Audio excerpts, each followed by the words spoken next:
அனைவருக்கும் வணக்கம். இன்னைக்கு சிறை இங்கே வந்திருக்கிற அனைவருக்கும் வணக்கம். நிறைய விஐபிஸ் இன்னைக்கு வந்திருக்கீங்க. ஸோ என்னோட வணக்கம். சிறை, Akshay, all the best. May this be your புள்ளியார் சொல்லி. எனக்கு ஒரு பிள்ளையார் சொல்லி ஒன்று இருந்துச்சு, அந்த விதத்தில் இதுவும் உனக்கு ஒரு பெரிய பிள்ளையார் சொல்லி இருக்கணும். So wishing the best. நான் பொறாமலாம் படமாட்டேன். பொறாமப்படுற அளவுக்கு ஒரு நல்ல ப்ரொடியூசர் அப்பாவாக கிடச்சது உனக்கு நீ கொடுத்து வச்சுருக்க. எனக்கு பொறாமப்படுறதுக்கு எங்கள் அப்பா அம்மா விடவே இல்லை, கற்றுக் கொடுக்கல, பெருமைப்பட கற்றுக் கொடுத்துருக்காங்க. ஸோ அதனால் நீ நல்ல வேலை உனக்கு ஒரு விசாரணையோட்டம் படம் கிடைக்கல, செத்துருப்ப. சைட்லேயே இருக்காரு. படம் நடிச்சிட்டு இருக்க போது சிவகங்கை போனோம். என்ன சார் போய் சாணியெல்லாம் நல்லா வச்சாங்கன்னு ஃபீல் பண்ணேன். நீ மாட்டு சாணி தான் நல்ல, நான் யானை லட்டி அள்ளிருக்கேன். அதெல்லாம் கூட தம்பிராமையா சார், அஸ்வின்லாம் கொமட்டிக்கிட்டு எல்லாம் சேர்ந்து அதை பண்ணிக்கிட்டு இருப்போம். It's all an experience. உனக்கு கிடைச்சிக்கிற ஒரு வாய்ப்பு நிறைய பேர் கிடைக்காது. ஒரு நடிகனா நிறைய லைவ்ஸை on screen you can bring. So enjoy that and you have wonderful time. ஒரு ரொம்ப கஷ்டமான ஒரு விஷயம், டானாக்காரன் திரையில் வராமல் போனது. அது கஷ்டப்பட்டது எவ்வளோன்னு தமிழ் சார் உங்களுக்கு தெரியும், எனக்கு தெரியும், நம்மளை சுற்றி இருந்த ஒரு பெரிய டீமுக்கு தெரியும். அந்த ஃபீல்டில் வேலூரில் வெயிலில் கஷ்டப்பட்டு அந்த பரேட் பண்ணிகிட்டு இருக்க போது அங்கேருந்து ஜிப்ரானுக்கு ஃபோன் அடித்து, ஜிப்ரான் இதுக்கு என்ன மாதிரி மியூசிக்கு எப்படி பண்ண போகிறீங்கன்னு சொல்லிட்டுலாம் பேசினேன். பேசும்போது அது ஒரு ட்ரீம். ஓ இது இப்படி இருந்தால் நல்லாயிருக்கும், அப்படி இருந்தால் நல்லாயிருக்கும், நானும் ஒரு ஆடியன்ஸ் அதை என்ஜாய் பண்ணோம் அப்படின்னு நினச்சி நிறையா அவர்கிட்ட பேசினேன். அது உலகத்தையே கட்டுப்படுத்தின ஒரு கோவிட் நம்மளையும் கட்டுப்படுத்தி விட்டுருச்சு. பட் திருப்பியும் உங்களோடலாம் இது என்னோட டானாக்காரன் டீம் அப்படின்னு ஒரு வாட்டியும் சொல்லும் போது ரொம்ப பெருமையாக இருந்துச்சு. இந்த வாட்டி நம்மளோட படத்தை திரையரங்கில் போய் பார்க்குறதுக்கு நானும் வெயிட் பண்ணிகிட்டு இருக்கேன். உங்களோட சீனியர் சுரேஷ் சார், ஃபஸ்ட்டு வாட்டி மீட்டிங் நீங்கள் கதையை சொன்னீங்க. ஆனால் ஓகே சுரேஷ் சார் டைரக்ட் பண்ண போகிற வர சொல்லுங்கள் அப்படின்னு சொல்லி 2.5 மணி நேரம் அவரை ட்ரில் விட்டேன். ஃபஸ்ட்டு மீட்டிங்லேயே உங்களோட சிரிப்பு எனக்கு ரொம்ப பிடிச்சது சார்.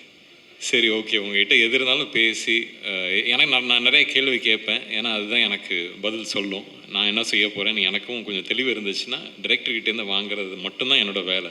ஸோ அது உங்களுக்கு இருக்குது, உங்கள்கிட்ட இருந்துச்சு. நான் கேட்குற கேள்வி எல்லாமே எனக்கு பிடிச்சிருந்துச்சு. நீங்கள் எப்படி பதில் சொன்னீங்கிறது ரொம்ப பிடிச்சிருந்துச்சு. ஸோ அதனால் உங்களுக்கும் இது ஒரு பெரிய படம், எல்லாம் சொல்கிற மாதிரி, எல்லாம் பெரியவங்க சொல்கிற மாதிரி எல்லாம் நல்லபடியாக நடக்கணும்னு வேண்டிக்கிறேன். இது உங்கள் வெற்றிங்கிறது எங்கள் வெற்றி, நம்ம வெற்றி. வெற்றின்னு எல்லாம் சொல்லிகிட்டே இருக்கேன். பெரிய பேர் இல்லை சார், பெரிய பெரிய பொறுப்பு இந்த வார்த்தையை. பட் இந்த இந்த டீம்னு சொல்கிற ஒரு விஷயம், Lalit sir thank you for choosing a script like this sir. And Tamil சாருக்கும் உங்களுக்கும் சேர்ந்து ஒரு தேங்க்ஸ் சொல்கிறேன் என்னை அப்ரோச் பண்ணதுக்கு. எப்போவுமே யோசிப்பேன், ஏதாவது ஒரு டிஃப்ரெண்ட்டாக ஒன்று பண்ணிக்கிட்டே இருக்கணும்னு தான் நினச்சி டிஃப்ரெண்ட்டாக பண்ணுற ஒரு இதில் எதுனா பயணம்னு சொல்லலாம். ஏன்னா டிஃப்ரெண்ட்டாக பண்ணப்போது அதோட ரிஸ்க்கும் ஜாஸ்தி. பட் எனக்கு ஏதோ ஒரு விதத்தில் அதை பண்ணணுன்னு ஆசைப்படுவேன்.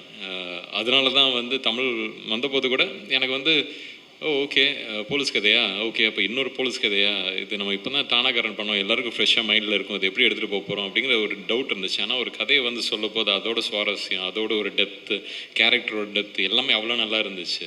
அதை நீங்கள் பிடிச்சி அமுச்சு விட்டீங்கிறதே ஏன்னா எனக்கு உங்களை மாஸ்டர் லியோ அப்படி தான் யோசிச்சுட்டு இருந்தேன். ஸோ நீங்கள் வரப்போது எப்படி வரப்போகுதுன்னு பயந்துக்கிட்டு இருந்தேன். வந்தது ரொம்ப சந்தோஷமாக இருந்துச்சு. நீங்களும் ஒரு சினிமா பைத்தியங்கிறது எனக்கு ரொம்ப சந்தோஷமாக இருக்குது. அஃப்கோர்ஸ் மாதேஷ் அந்த சூட்லலாம் செத்து புரண்டிருக்கோம். இந்த வாட்டி நிறைய நைட் ஷூட்டிங் போச்சு. பட் ஒவ்வொரு வாட்டியும் நான் நீங்கள் ஃப்ரேம் வைக்க போது ஃபஸ்ட்டு பார்க்க மாட்டேன், ஒரு ஷார்ட் சும்மா போயிட்டு அதுக்கப்புறம் எப்போவுமே பார்ப்பேன். ஏதாவது ஒன்று இவரை பிடிச்ச திருவி விடணுங்கிறதுக்காக ஒன்று சொல்லிட்டு வருவேன். ஸோ சொல்லிக்கிறேன். No but amazing time. உங்களோட டீமோட ஒர்க் பண்ணுறது எனக்கு ரொம்ப பிடிச்ச டைம். உங்களோட டீம் என்டையர் டீம் எனக்கு ரொம்ப பிடிக்கும். ஸோ அதனால் நைட்டாக ஷூட் பண்ணுறோம், லாரி மேனில் ஷூட் பண்ணுறோம், இங்கே பண்ணுறோம், எல்லாமே had a wonderful time. Thank you so much. திருப்பி அதான் நம்ம டானா கரண்ட் டீம் பெருமையாக சொல்லிப்பேன். அது மட்டும் இல்லாமல் Anishma and Ananda, welcome to Tamil industry. நீங்கள் கொஞ்சமாக வந்தீங்கன்னா கூட ரொம்ப அழகாக you made your mark in the movie.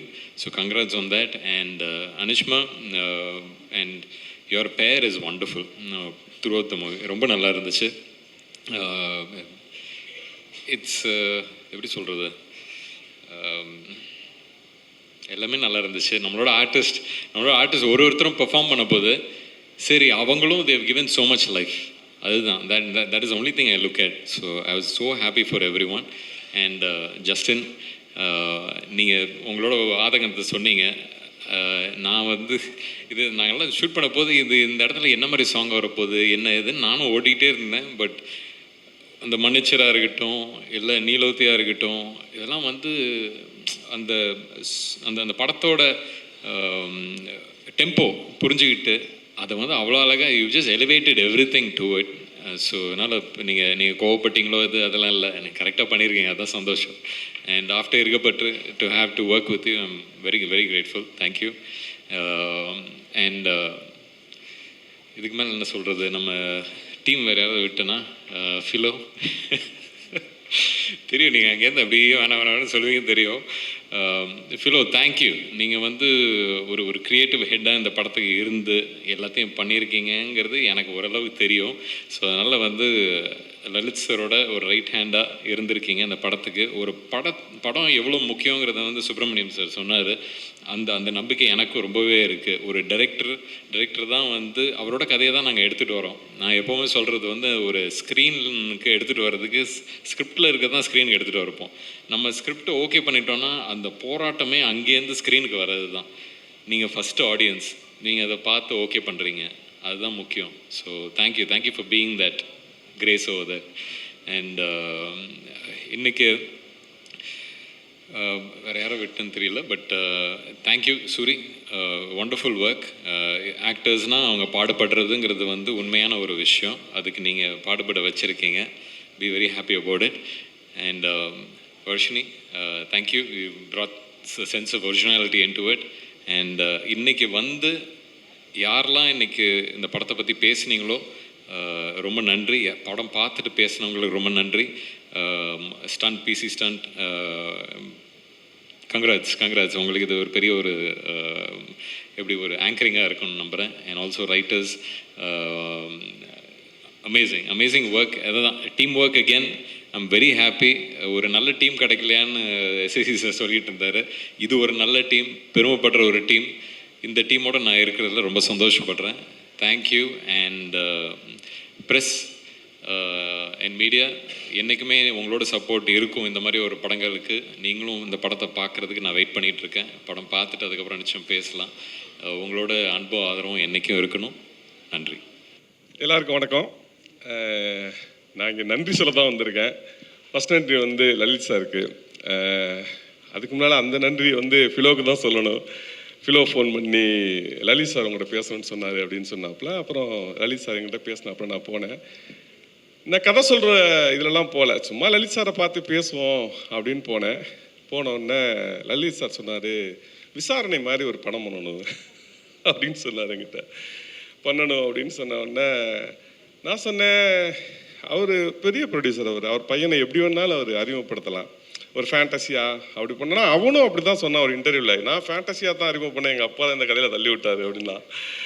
அவர் சொன்னார், இல்லை கண்டென்ட் கதையாக இருக்கணும், வெற்றிமாறன் பண்ணுவார்ல அப்படி ஒரு படம் இருந்ததுன்னா சொல்லுங்கள் சொன்னா. எங்கிட்ட கதையாக இல்லை சார், லைனாக இருக்குது அப்படின்னு சொல்லிட்டு சும்மா ஒரு இன்ஸ்டண்ட்டாக சொன்னேன். சொல்லி முடித்தோடனே சொன்னார், இல்லை தமிழ் இந்த கதை சூப்பராக இருக்குது, இந்த கதையை நம்ம பண்ணுவோம் அப்படின்னு சொன்னார். அப்படியே ப்ராசஸ் ஆச்சு. அதுக்கப்புறம் சுரேஷ் சார் உள்ளே வந்தார். சுரேஷ் சாரை சொன்ன உடனே அவர் ஓகே பண்ணது வெற்றிமாறன் லேபிள். வெற்றிமாறன் அசிஸ்டண்ட்னா ஓகே தான் எனக்கு, நம்ம பண்ணிடலாம் அப்படின்னு சொல்லி சுரேஷ் சார் உள்ளே வந்துட்டார். நான் சுரேஷ் சாருக்கு இந்த இடத்துல பயங்கரமான நன்றி சொல்லணும். என்னென்னா நம்ம எழுதுனதை நம்ம பார்த்து அள வைக்கிறாங்கல்ல, அது பெரிய ஒரு பயங்கரமான வேலை. சுரேஷ் சார் பிச்சிட்டாரு. அடுத்து சூஸ் பண்ணது வந்து எங்கள் ஹீரோ விக்ரம் பிரபு சார். சரி நம்ம போனால் சொன்னால் கதை கேட்குற ஒரு ஹீரோ இருக்காரு, நான் அவர்கிட்ட சொல்கிறேன் சார் அப்படின்னா, சரி ஓகே தமிழ் எனக்கு ஓகே தான் நீங்கள் சொல்லுங்கன்னா விக்ரம் பிரபு சார்கிட்ட போய் சொன்னேன். அப்போவும் சார்ட்டு இன்ஸ்டன்ட் மட்டும் தான் சொன்னேன், ஒரு 40 நிமிஷம் ஒரு இன்ஸ்டன்ட் சொன்னேன். அவர் நல்லா இருக்கு அப்படின்னு சொன்னால் அப்புறம் சுரேஷ் சார் போய் கதை சொல்லி வந்தாப்புல. அப்படி சொல்லிட்டே போகலாம். இந்த படம் நிறைய பேர் பார்த்துறீங்க. அந்த 2 பேர்த்தையும் பார்த்த ஒரே ஆள் நான் மட்டும்தான். அந்த 2 பேர் அந்த அந்த கதையில் வர 2 பேர்த்த நிஜமாக பார்த்தது நான் மட்டும்தான். நான் எப்போ கதையை அந்த கதையை எழுதும் போதெல்லாம் திருப்பி அந்த முகத்தை ஞாபகப்படுத்திட்டே இருப்பேன். இப்போ உண்மையிலேயே எனக்கு வந்து ஹனிஷ்மாவும் இவங்க முகம் தான் அந்த இடத்துல இங்கே வந்துக்கிட்டே இருக்கு. அவங்க 2 பேரும் மறைஞ்சே போயிட்டாங்கன்ட்டு. நான் தொடர்ச்சியாக படம் பார்க்கும்போது இது பார்க்கும்போது திருப்பி இவங்களை பார்த்து அந்த 2 முகம் எனக்கு மறைஞ்சிருச்சு. இப்போ இவங்க 2 பேர் முகம் மட்டும்தான் என் மனசில் நின்றுக்கிட்டே இருக்குது. அப்படியா எல்லாரோட உழைப்பு, ஃபிலோமின், மாதேஷ் எப்போதும் எங்கள் குடும்ப கேமராமேன் அப்படின்னு சொல்லலாம். அந்த மாதிரி நிறைய இந்த படத்தில் வந்து இது பண்ணாப்புல. ஒரு கதையை எப்படி பிடிக்கணும் அப்படின்னு சொல்லிட்டு நான் அண்ணன்ட்ட தான் கற்றுக்கிட்டேன். உங்களுக்கு அண்ணனுக்கு ஞாபகம் இருக்கா என்னன்னு எனக்கு தெரியாது. விசாரணையோட ஒரு நாள் டப்பிங் போயிட்டு வரும்போது சும்மா ஒரு மழை பெஞ்சிட்டு இருக்கும்போது அண்ணன் இன்னும் நான் நின்று பேசிட்டு இருந்தோம். அப்போ என்னடா பண்ணுற, என்ன கதை ஏதோ வச்சிருக்கியாடா அப்படின்னு சொன்ன உடனே நான் வந்து ஒரு பயங்கரமான ஒரு டபுள் ஹீரோ சப்ஜெக்ட் அண்ணன்னு சொன்ன உடனே சிரிச்சாரு. உன் பலமே போலீஸ் தான்டா, போலீஸில் ரொம்ப ஸ்ட்ராங்காக இருக்கடா நீ, அதுக்குள்ளே ஒரு புதுசு கண்டென்ட் எடுத்து கதையாக பண்ணுறான், அதான்டா கரெக்டாக இருக்கும் அப்படின்னு சொல்லிட்டு அவர் போயிட்டார். அப்போ எழுதுன வச்சு தான் டானாக்காரன். நான் வந்து போலீஸ் ட்ரைனிங்லேருந்து ஒன்று எழுதுவோம் அப்படின்னு சொல்லி எழுதி அந்த படத்தை கொண்டு வந்தேன். அந்த இதுலேயே தான் இப்போ சிறையும் திருப்பி எழுத ஆரம்பித்தேன். என்ன சொல்கிறது, அந்த படம் ஃபிலோ எடிட்டில் போட்டு காமிச்சப்போ என் மனைவிட்ட நான் போய் சொன்னேன், அந்த படத்தை நான் பண்ணியிருந்தா கூட இவ்வளோ அழகாக பண்ணியிருக்க முடியாது. நான் பயங்கரமாக லாஜிக் பார்ப்பேன், வெற்றி என்ன மாதிரி சின்ன விஷயத்துக்கு லாஜிக் பார்ப்பேன். அவர் எந்த லாஜிக்கும் பார்க்காம ஒரு தேட்ரிக்கல் ஃபிலிமாவா அப்படி ஒரு படம் பண்ணிட்டாப்புல. நேற்று என் மனைவி சொன்னாங்க, அந்த தேட்டரை விட்டு எந்திரிக்கவே எனக்கு 10 நிமிஷம் ஆச்சு அப்படின்னாப்புல. பெரிய வெற்றி படமாக வரணும், வந்தால் நல்லாயிருக்கும். வாழ்த்துக்கள் சார். சுரேஷ் சார் தனிப்பட்ட முறையில் ஜெயிச்சதில் எனக்கு பயங்கர சந்தோஷம். சுரேஷ் சார் வந்து எனக்கு சீனியர் வெற்றி அண்ணன்ட்ட. ஆனால் அவர் விசாரணையில் எனக்கு கொடுத்த ஸ்பேஸ் என்ன, வெற்றி அண்ணன்ட்ட சீன் பேப்பர் பிடிக்கிறதுனா ஒரு ஹைராக் இருக்குது. ஆனால் ஃபஸ்ட்டு படத்துலேயே எனக்கு சிமெண்ட் பேப்பர் கொடுத்தாரு. இல்லைங்க அண்ணன் கத்துவாருன்னு ஒன்றும் சொல்ல மாட்டேன், நீங்கள் உள்ளே போங்க அப்படின்னு சொல்லி என்னை அனுப்பி விட்டார். என்னோட தாட்டில் இருக்கிற சுரேஷ் சார், நான் ஒரு கதை எழுதுனேன்னா நான் பேசுகிற முதல் அவர் தான். அவர்கிட்ட ஒரு 3-4 கதை இருக்காது எனக்கு நல்லா தெரியும். எங்கிட்ட ஒரு இருக்கிற 4 கதையும் அவருக்கு நல்லா தெரியும். என்னோட சென்ஸில் இருக்கிறவர். அதனால் என்னை விட சிறப்பாக இந்த படத்தை எடுத்திருக்காரு. வாழ்த்துக்கள், நன்றி sir. Sir, Vikram Prabhu sir கூட மறுபடியும் இந்த படத்தில் இணைந்து ஒர்க் பண்ண எக்ஸ்பீரியன்ஸ் எப்படி இருந்தது? அவர் எப்போது எங்கள் ஹீரோ தானே அவர். இதை தனிப்பட்ட முறையில் என்ன சொல்கிறதுக்கு, இந்த படத்தில் வந்து விக்ரம் பிரபு சார் செம்ம சூப்பராக பண்ணியிருக்காரு. எனக்கு என்னவோ அது நிறைய இடத்துல வந்து பயங்கரமாக இருந்துச்சு. அது அந்த வாழ்க்கை நான் வாழ்ந்தேன். ஒரு எஸ்கார்டில் என்னோடய போலீஸ் லைஃப்பில் நான் வந்து குறைஞ்சது ஒரு 500 எஸ்கார்டு போயிருப்பேன். அந்த திருப்பி பார்க்க எனக்கு வந்து எனக்கு பயங்கரமாக இதாக இருந்துச்சு. நேற்று தேட்டரில் எல்லாரோட படம் பார்க்கும்போது எனக்கு அப்படி இருந்துச்சு. எங்கள் ஹீரோ ஓகே சார், எவ்வளோ பேருக்கு இப்படி ஒரு பாக்கியம் கிடைக்கணும்னு தெரியல அவங்களோட கதையை வந்து படமாக்குறதுக்கு. பட் உங்களுக்கு அந்த பாக்கியம் வந்து கிடைச்சிருக்கு. அண்ட் அந்த கதையை பார்க்கறதுக்கு நாங்கள் அவளோட வெயிட் பண்ணிட்டு இருக்கோம் சார். கண்டிப்பாக. ஒருவேளை அந்த பையன் இப்போ எங்கே இருக்கான்னு தெரில, படம் பார்த்துட்டு அந்த பையன் வந்தான்னா அவங்க எல்லாரும் முன்னாலே அவனை அறிமுகப்படுத்திக்கலாம். வா, ஃபோட்டோஸ் எல்லாம் பார்த்தேன், போஸ்டர்ஸ்லாம். சரி, நான் வெற்றிமாறன் சார் மாதிரியே ஒரு டைட்டில் டிசைன் வச்சுருக்கான் அப்படின்ற மாதிரி நான் வந்து பார்த்துட்டு இருந்தேன். அண்ட் சரி எப்படி படம் இருக்க போகுது அப்படின்னு நானும் வந்து யோசித்தேன். ட்ரெய்லர் பார்த்தேன், ட்ரெய்லர் ரொம்ப நல்லா இருந்தது. அண்டு சரி படம் பார்க்கலான்னு யோசிக்கிறப்ப தான் லலித் வந்து அவர் இன்வைட் பண்ண. அவங்க பையன் நடிச்சிருக்கிறது எனக்கு தெரியாது, ஆனால் அவங்க ப்ரொடக்ஷன் அப்படின்னு தெரியும். அப்புறம் தமிழோடைய ஸ்கிரிப்டுன்னு எனக்கு தெரியாது. சரி, அதுக்கப்புறம் தான் நான் வந்து போய் படம் பார்த்தேன். படம் கொடுத்த எக்ஸ்பீரியன்ஸ் தான் ரொம்ப முக்கியமானதாக நான் நினைக்கிறேன். எனக்கு தெரிஞ்ச நம்பர் சுரேஷ், இல்லை வந்து வெற்றி சாரோட அசிஸ்டண்ட்டு, இது எல்லாத்தையும் மீறி வந்து லலித் சாரோடைய ப்ரொடக்ஷன், இல்லை லலித் சார் பையன் நடிச்சிருக்காரு, இல்லை விக்ரம் பிரபு நடிச்சிருக்காரு, இது எல்லாத்தையும் மீறி வந்து எனக்கு வந்து படம் வந்து ஒரு பயங்கரமான எக்ஸ்பீரியன்ஸை வந்து எனக்குள்ளே கிடச்சிச்சு. உண்மையிலேயே வந்து நான் என்ன யோசிப்பேன்னா, ஒரு டைரக்டராக ஒரு ஆர்டிஸ்ட்டாக நம்ம அந்த சினிமாவுக்கு எவ்வளோ உண்மையாக இருக்கிறோம் அப்படின்னு தான் நான் எப்போவுமே யோசிப்பேன் நான். அந்த அந்த கலைக்கு வந்து ரொம்ப நேர்மையாக ரொம்ப நேர்மையாக அணுகி ஒரு படத்தை வந்து சுரேஷ் வந்து எடுத்திருக்கிறான். ரொம்ப சந்தோஷம் சுரேஷ். ஏன்னா வந்து இப்போ காலேஜில் வந்து சுரேஷை நான் வாட்ச் பண்ணியிருக்கேன். அவர் ரொம்ப சீரியஸான ஒரு கேங், அவங்க ஒரு கேங் வந்திருக்காங்களா எல்லாரும்? ஓகே, ஒரு பயங்கரமாக ஒரு கேங் சுற்றிட்டே இருப்பானுங்க ஒன்றா. நான் வந்து காலேஜில் வந்து நான் பார்த்துருக்கேன். ஸோ அப்படி இருக்கிறப்போ சீரியஸான சில என்ன சொல்கிறது, ப்ரொட்டஸ்ட்டு இன்னொரு விஷயங்களில் வந்து சுரேஷும் வந்து பங்கெடுத்துருக்கான். அவங்க கூட சேர்ந்து நானும் வந்து நின்று இருக்கேன். அண்டு நான் சில விஷயங்கள் பண்ணுறப்போ வந்து அதில் ஒரு ஆளாக நின்று இருக்கான். அண்ட் அப்படி தான் வந்து எனக்கு சுரேஷை வந்து நல்லா தெரியும். அப்படி இருக்கிறப்போ வெற்றி சார்கிட்ட ஒர்க் பண்ணுறப்போ வெற்றி சாரோட அவர்கிட்ட வந்து சேர்ந்து லேர்ன் பண்ணி ஒரு விஷயம் வந்து ஒரு படமாக வந்து உருவாக்குறப்போ அந்த படம் வந்து என்ன மாதிரியான இம்பேக்டை வந்து க்ரியேட் பண்ணோம் அப்படின்றதுல வந்து நமக்கு வந்து ஏற்கனவே ஒரு ஒரு ஒரு முன்திட்டம் இருந்தாலுமே கூட இந்த படம் வந்து எனக்கு வந்து ஒரு பெரிய சர்ப்ரைசிங்காக தான் இருந்தது. ஆக்சுவலி வந்து படம் பார்த்து ஆரம்பித்ததுலேருந்து படம் வந்து முடிகிற வரைக்கும் வந்து என்னை வந்து வேறு எதை பற்றியும் யோசிக்கவே விடலை. அந்த கேரக்டர்ஸை பற்றி தான் என்னை பயங்கரமாக யோசிக்க வச்சுது. அந்த கேரக்டர்ஸ் என்ன பண்ணுறாங்க, எப்படி இருக்காங்க, அந்த மனிதர்களுடைய உலகம் எப்படி இருக்குது, எவ்வளோ உண்மையாக அந்த வேர்ல்டை வந்து அவர் வந்து ப்ரெசென்ட் பண்ண ட்ரை பண்ணியிருக்காரு அப்படின்னு வந்து என்னால் வந்து ரொம்ப நெருங்கி அந்த படத்தோடு வந்து பார்க்க முடிஞ்சுது. இந்த படத்தில் அவர் வந்து பொலிட்டிக்கலாக எந்த அளவுக்கு பேசியிருக்காருன்னு நம்ம அதில் போகிறத விட வந்து ஒரு லைஃபாக வந்து அந்த அரசியல் தன்மை வந்து எந்த அளவுக்கு வந்து அப்படியே ரொம்ப இயல்பாக இருக்கிறத வந்து என்னால் வந்து பார்க்க முடிஞ்சுது. அது ரொம்ப தனியாக இல்லை. அது வந்து இந்த படத்தோட மிக முக்கியமான வெற்றியாக நான் வந்து பார்க்குறேன். இந்த படம் வந்து இப்போ நம்ம சில அரசியல் கருத்துக்கள் பேசுவோம், அது டைலாக்காக நின்றோம். ஆக்சுவலி படத்தை பற்றி பெருசாக பேசவே மாட்டாங்க, வெறும் டைலாக்கை பற்றி மட்டும் பேசுவாங்க. நம்ம ஏதோ ஒரு கருத்து சொல்லுவோம்ல, அந்த கருத்தோடவே அந்த படம் அப்படியே நின்றோம். அந்த கருத்தை பற்றி தான் வெளியே டிஸ்கஸ் பண்ணுவாங்க. ஆனால் அந்த படத்தோடைய நுவான்சன்ஸ், அந்த படத்தோடைய டெக்னிக்காலிட்டி, அந்த படத்தில் ஒர்க் பண்ண டெக்னீஷியன்ஸ், ஆர்டிஸ்ட்டு, இதை பற்றியெல்லாம் வந்து ஃபுல்லாக பேசுகிறது அப்படின்றது வந்து ஒரு அந்த அந்த நம்ம பேசுகிற அந்த அந்த கருத்தியல் வந்து படத்தோட எவ்வளோ வந்து இயல்பாக அப்படியே அதோட கரைஞ்சி இருந்தால் தான் அது வந்து அந்த கருத்தியலை விட அந்த லைஃப் மேலே வந்து நமக்கு ஒரு பெரிய ஒரு என்ன சொல்கிறது, அந்த லைஃப்பை பற்றி நிறைய யோசிக்க தோணும். அந்த லைஃப்பில் இருக்கிறவங்க வந்து எப்படியாவது நல்லா இருக்கணும்னு தோணும். ஸோ நான் அப்படி தான் நான் நினச்சேன். கிளைமேக்ஸில் வந்து கதாநாயகி வந்து எப்படியாவது கதாநாயகன் கூட சேர்ந்துணும்னு சொல்லிட்டு அப்படி தான் நான் வந்து யோசித்தேன். ஐயோ எப்படியாவது சேர்த்துணும், கொன்று போகிறா அப்படின்னு ஒரு பெரிய பதட்டம் வந்து எனக்கு இருந்தது. ஸோ அந்த பதட்டத்தை இந்த படம் ரொம்ப இயல்பாக சூப்பராக வந்து கடத்திருக்கு. ஒரு அற்புதமான ஒரு கிராஃப்ட்மேன்ஷிப் ஒர்க் வந்து இதில் நான் பார்த்தேன்.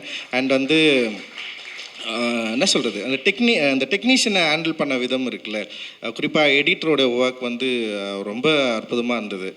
இந்த படத்தை வந்து ஒரு கரெக்டான டைமில் என்ன வேணுமோ அதை வந்து ஒரு ரிதமோடு இருந்தது. எடிட்டை பார்க்குறப்போ வந்து எந்த இடத்துலையுமே நமக்கு வந்து ஒரு ஜம்போ எதுவுமே இல்லை, ரொம்ப இயல்பாக அது ரிதமாக இருந்தது. அந்த எடிட்டுக்கும் அந்த ஆர்டிஸ்ட் வந்து நடித்ததுக்கும் இந்த பேக்ரவுண்ட் மியூசிக் இருக்குல்ல, பயங்கரமாக பண்ணிட்டு Justin extraordinary work. Actually background music வந்து அவ்வளோ சூப்பராக இருந்தது. அந்த சவுண்ட் வந்து உண்மையிலேயே வந்து நமக்கு அந்த பயத்தை க்ரியேட் பண்ணிகிட்டே இருக்குது. இந்த ட்ரெய்லரில் கூட நீங்கள் வந்து அந்த சவுண்ட் வந்து யூஸ் பண்ணியிருக்கீங்க. அண்ட் சினிமாட்டோகிராஃபி வந்து மாதேஷ், என்னுடைய கல்லூரி அவனும் ஜூனியர், இவங்கெல்லாம் ஒரே செட்டுன்னு நினைக்கிறேன். எனக்கு பின்னாடி 2 செட்டு பேக்கில் இருந்து வரானுங்க இவங்க. அண்டு அப்புறம் ஆர்ட் டைரக்டரும் வந்து எங்கள் காலேஜ் ஜூனியர் தான். ஸோ அந்த மாதிரி வந்து ஓவியக் கல்லூரியிலேருந்து ஒரு பெரிய பட்டாளமே வந்துருக்கானுங்க. இப்போ வந்து எங்கள் காலேஜில் பிரச்சனை என்னென்னா, படம் வரைகிறதுக்காக யாருமே காலேஜில் சேர்றதில்லை, டைரக்ட் பண்ணுறதுக்காக காலேஜில் சேர்றானுங்க, இல்லை சினிமாவை போகிறதுக்காக. ஸோ அந்த மாதிரி ஒரு மோசமான வேலையை நாங்கள் செஞ்சிட்டோம். Really sorry. ஏன்னா நிறைய ஆர்டிஸ்ட்டு தான் உருவாகணும், பெயிண்டர் உருவாகணும். பட் ஆனால் சினிமாவை நோக்கி நாங்கள் வந்துட்டோம். இந்த கிராஃப்டை வந்து நாங்கள் தேர்ந்தெடுத்தோம். பட் ஆனால் இந்த கிராஃப்டை தேர்ந்தெடுத்தாலுமே அதில் வந்து ஒரு ஆர்டிஸ்டிக் சென்ஸ் இருக்குது. அது மாதேஷ் வந்து நிறைய படம் ஒர்க் பண்ணியிருக்கான். பட் ஆனால் எனக்கு இந்த படத்தில் வந்து மாதேஷை நான் ரொம்ப நெருங்கி பார்க்க முடிஞ்சுது. அதோட என்ன சொல்கிறது, அந்த நைட்டில் நீ யூஸ் பண்ண வந்து அதாவது என்னென்னா, நீ சோர்ஸ் உண்டாக்கி பண்ண அந்த லைட் சோர்ஸ் இருக்குல்ல, அதுவுமே அதே நேரத்தில் வந்து அவைலபிள் லைட் சோர்ஸுமே வந்து எனக்கு ரொம்ப பிடிச்சிருந்தது. அண்ட் ஆர்டிஸ்டோட க்ளோஸ்அப் வந்து பயங்கரமாக இருந்தது. ரொம்ப ரொம்ப வேலிடாக இருந்தது. க்ளோஸ்அப் வந்து உண்மையிலேயே இருந்தால் ஒய்டு, அப்புறம் அந்த ஊரை வந்து காட்டின விதம். ஸோ ரொம்ப நல்லா பண்ணியிருக்க மதேசன். தொடர்ந்து நிறைய சினிமா நீ வந்து பண்ணு பார்த்து. அண்டு ஸோ ஆர்டிஸ்ட்டை சொல்கிறப்ப வந்து ஆக்சுவலி ரொம்ப நல்லா பண்ணியிருந்தார். அண்ட் விக்ரம் பிரபு சார் வந்து நான் அதான் சொன்னேன், நான் ரொம்ப நாள் கழிச்சு வந்து ரொம்ப கண்ட்ரோல்டாக பயங்கரமாக நடிச்சிருக்காரு. அண்ட் வந்து ரொம்ப அந்த கேரக்டரை உணர்ந்து வந்து அந்த கதாபாத்திரமாகவே இருந்தார். அண்ட் அவருடைய நடிப்பிலுமே வந்து வேறு ஒன்று தெரிஞ்சுது எனக்கு. ஆக்சுவலி நீங்கள் தொடர்ந்து நடிச்சிட்டு இருக்கிற படங்களை நம்ம பார்த்துட்ருக்கோம். ஆனால் இந்த படத்தில் வந்து டைரக்டர் ஆக்சுவலி உங்ககிட்ட வேறு ஏதோ வந்து கண்டுபிடிச்சிருக்காரு. அது வந்து உங்களுக்கு பெரிய பலமாக இருக்குது. உண்மையிலேயே அது உங்களுக்கு என்னுடைய வாழ்த்துக்கள். அண்டு பானு செம சூப்பராக பண்ணியிருக்கீங்க. அண்டு 2 ஆர்டிஸ்ட்டும் வந்து ரொம்ப நல்லா இருந்தது. அண்டு அவங்க பேர் அனீஷ்மா அப்புறம் அனந்தா, 2 பேருமே ரொம்ப நல்லா பண்ணியிருந்தீங்க. அண்ட் அனீஷ்மா வந்து ரொம்ப ப்ளசண்ட்டாக இருந்தாங்க படம் பார்க்குறப்போ. அந்த லவ் ஸ்டோரியில் அவங்கள பார்க்குறப்போ வந்து அவ்வளோ க்யூட்டாக அந்த பயங்கரமாக ஹோல்ட் பண்ணாங்க. நிறைய சீனை அவங்க தான் வந்து ஹோல்ட் பண்ணாங்க. அண்ட் இந்த அவங்க எப்படியாவது அந்த பையன் கூட சேர்ந்துணுன்னு சொல்லிட்டு அந்த அவங்களுடைய முகத்தில் வந்து அந்த மெனக்கெடல் இருந்தது. ஒரு ஆர்டிஸ்ட்டாக வந்து ரொம்ப நல்லா பண்ணியிருந்தீங்க அனீஷ்மா. ரொம்ப ரொம்ப சூப்பர். நீங்கள் இந்த படத்துக்கு ஒரு பெரிய பலமாக நான் பார்க்குறேன். ஆக்சுவலி இவ்வளோ பேர் நடிச்சிருந்தாலுமே உங்களுடைய ப்ரெசன்ஸ் வந்து இந்த படத்துக்கு ரொம்ப பெரிய பலமாக இருக்குது. உங்களுடைய உச்சரிப்பு, உங்களோட பாடி லாங்குவேஜ் எல்லாமே வந்து எனக்கு ரொம்ப பிடிச்சிருந்தது ஆக்சுவலி. ஸோ இந்த மாதிரி வந்து ஒரு தமிழோடைய ஸ்கிரிப்ட் வந்து அந்த ஊரோடைய எனக்கு இந்த உண்மை கதைன்னு சொல்கிறப்பவே நமக்கு ஒரு பயம் இருக்கும் நமக்கு.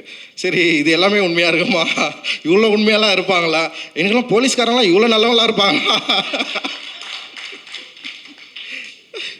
எனக்கு அது ரொம்ப போலீஸ்காரால் இவ்வளோ நல்லவங்களாம் இருப்பாங்களான்னு நான் யோசிச்சேன் நான். பட் ஆனால் எனிவே உண்மை கதைன்றப்போ நம்பி தானே ஆகணும். ஸோ நல்ல காவலர்கள் இருக்கிற ஊரில் தான் நம்ம இருக்கிறோம், அதனால் பிரச்சனை இல்லை.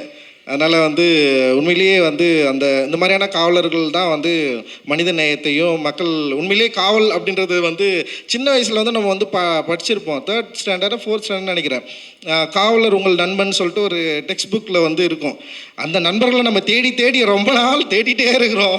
பட் ஆனால் இந்த படத்தில் வந்து நான் அந்த காவலரை வந்து நான் சந்தித்ததில் எனக்கு வந்து உண்மையிலேயே மகிழ்ச்சி. அண்டு சுரேஷோட பலம் வந்து ஆர்டிஸ்ட்டையும் அதே நேரத்தில் இந்த கதையையும் ரொம்ப கண்ட்ரோலாக அந்த நுவான்சென்ஸை ரொம்ப சூப்பராக வெளிப்படுத்தினது அப்படின்னு நான் நினைக்கிறேன். இதில் ரொம்ப முக்கியமான சீன்ஸ் பயங்கரமாக ஹேண்டில் பண்ணியிருக்காரு. குறிப்பாக வந்து அந்த ஒரு போலீஸ் ஸ்டேஷன் சீன் இருக்கும். உண்மையிலேயே அது எல்லோரும் அது பாராட்டுவாங்க, பேசுவாங்க அது பின்னாடி. அண்டு சுரேஷோட அவர் வந்து பக்கா சென்னையில் பிறந்த ஒரு அம்ஜகர பையன். அவன் ஊரை பற்றி இந்த இடத்த பற்றி இந்த மொழியை பற்றி நிச்சயமாக அவருக்கு பின்வரும் காலத்தில் வந்து அவருடைய திரைப்படங்கள் இருக்கும் அப்படின்னு நான் வந்து நம்புகிறேன். இந்த படம் எனக்கு ரொம்ப பிடிச்சிருக்கு. என் கூட சேர்ந்து பார்த்தவங்களுக்கு நிறைய பேருக்கு இந்த படம் வந்து பிடிச்சிருக்கு. அண்ட் இந்த படம் வந்து ரொம்ப கண்ட்ரோலாக ஒரு சின்ன ஒரு விஷயத்தை எடுத்து கண்ட்ரோலாக செம சூப்பராக பேசியிருக்கு. மெயின் ஸ்ட்ரீமில் டெஃபினட்டாக ஒர்க் ஆகும்னு நான் நம்புகிறேன். நிச்சயமாக அது ஒரு பெரிய வெற்றி படமாக இது இருக்கும், அமையும் அப்படின்னு நான் நம்புகிறேன்.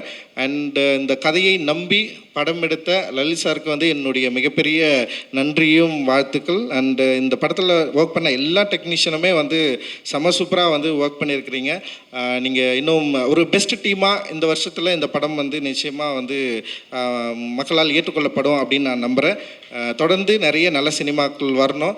ஏன்னா வந்து இங்கே வந்து பிரச்சனையை பேசுகிறது அப்படின்றது வந்து அது ஒரு பெரிய தைரியமான விஷயந்தான். ஒருத்தனுக்கு பிடிக்கலன்றதெல்லாம் இங்கே வந்து பிரச்சனையை பேசாமலாம் இருக்க முடியாது. பிரச்சனையை பேசி தான் ஆகணும். யாருக்கு பிடிக்குதோ பிடிக்கலையோ அதெல்லாம் மேட்டரே கிடையாது. பட் ஆனால் நம்ம பேசுகிற பிரச்சனை இந்த சமூகத்துக்கு பயனுள்ளதாக இருக்கும் அப்படின்னா இப்போ அதனால தான் நான் அந்த ஸ்டேஜில் இருக்கேன். நான் இந்த பிரச்சனையை பேசுகிறதுனால இந்த சமூகத்துக்கு நான் பயன் உள்ளதாக இல்லைன்னு வச்சிங்களேன். என்னெல்லாம் ஃபஸ்ட்டு படத்துலேயே அமைச்சிட்டு இருப்பாங்க. ஸோ இந்த சமூகத்தில் ஏதோ ஒரு வகையில் நம்ம பேசுகிற கருத்து இந்த மக்கள்கிட்ட ஒரு உரையாடலை உண்டு பண்ணியிருக்கு. இந்த மக்கள்கிட்ட ஒரு பாசிட்டிவை க்ரியேட் பண்ணியிருக்கு. இந்த மக்கள் இதை ஏற்றுக்கொண்டிருக்கிறார்கள், கொண்டாடி கொண்டிருக்கிறார்கள். அதனால தான் நான்லாம் இந்த ஸ்டேஜில் இருக்கேன். அந்த மாதிரி நிறைய பேர் நம்ம வந்துகிட்டே இருக்கிறோம், வரோம். அந்த வகையில் தமிழ் சினிமா என்றைக்குமே வந்து மற்ற சினிமாக்களை விட மிக முன்னுதாரணமான ஒரு சினிமாவாக இருக்குது. நன்றி. வெற்றி சாருக்கு நன்றி. தேங்க்யூ. சிறை ப்ரீ ரிலீஸ் ஈவெண்ட்டுக்கு வந்திருக்கிற அனைவருக்கும் என்னுடைய மதிய வணக்கம். சிறை படத்தும் நான் போன வாரம் படம் பார்த்தேன். படம் பார்க்கறதுக்கு முன்னாடி லலித்குமார் சாருக்கு நான் ஃபோன் பண்ணேன். சார் இது மாதிரி நீங்கள் ஒரு படம் பண்ணியிருக்கலாமே, அதை பார்க்கணுன்னு. வேறு ஒரு நண்பர் சொன்னார், இப்போ வந்து இந்த படம் ஒன்று பாருங்கள் செல்லுமணி, முக்கியமாக நீங்கள் பார்க்க வேண்டிய படம். ஆனால் லலித் சார் வந்து நான் பேசும்போது சொன்னார் இல்லையா, லலித் வந்து எவ்வளவு கண்டிப்பானவரோ அவ்வளோ அன்பானவர். முதல்ல எனக்கு அவர் யாருன்னு எனக்கு தெரியாது. கொரோனா வந்து இண்டஸ்ட்ரி எஃபெக்ட் ஆகிட்டு ஒரு 5 நாள் டோட்டல் இண்டஸ்ட்ரி க்ளோஸ் ஆகிட்டு யாருமே எங்கேயுமே மூவ் பண்ண முடியாத ஸ்டேஜில் வந்து நான் அப்போ தான் ஃபிஃப்த்க்கு பிரசிடெண்ட்டாக வந்து ஒரு வருஷம் ஆச்சு.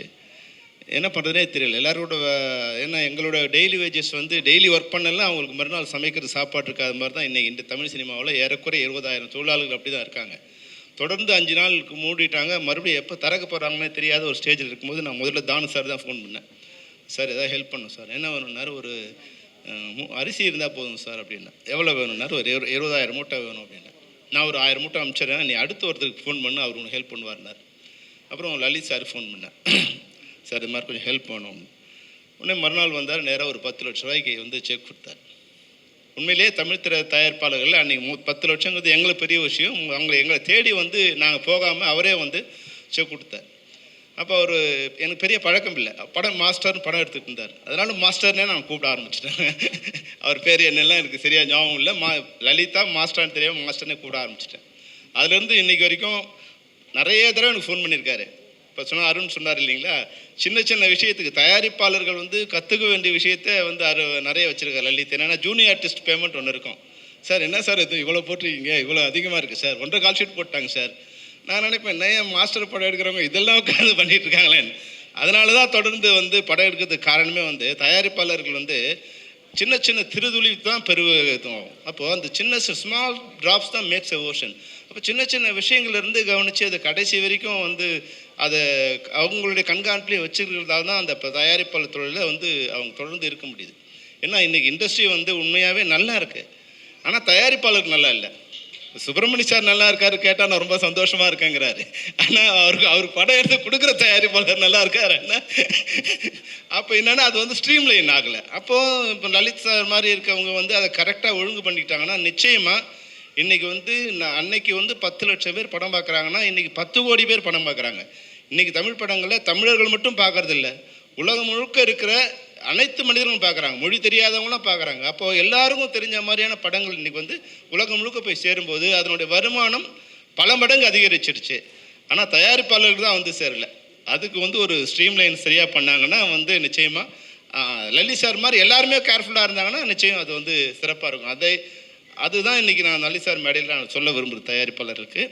இந்த படம் பார்க்க நான் போனேன். படம் பார்த்த பிறகு கொஞ்ச நேரம் படம் பார்க்கும்போது ஒரு 5 மினிட்ஸ் ஆச்சு. வழக்கமாக வந்து விக்ரம் பிரபு படங்கள் வரும்போது கொஞ்சம் நேரம் ஆகும். அந்த ஹீரோஸ் மேலே வந்து வழக்கமாக ஹீரோஸ்க்கு என்ன பண்ணுவோம், ஒரு நம்ம ஆக்ஷன் ஹீரோஸ் வரும்போது ஒரு இன்ட்ரடக்ஷன் சீன் வைப்போம் இல்லையா, அப்படிலாம் எதுவுமே இல்லாமல் பேக் ஷாட்டில் ஒரு சர்வசாதாரணமாக வந்து இப்போ விக்ரம் பிரபு ஓப்பன் பண்ணிவிட்டு படம் ஆரம்பிச்சிது.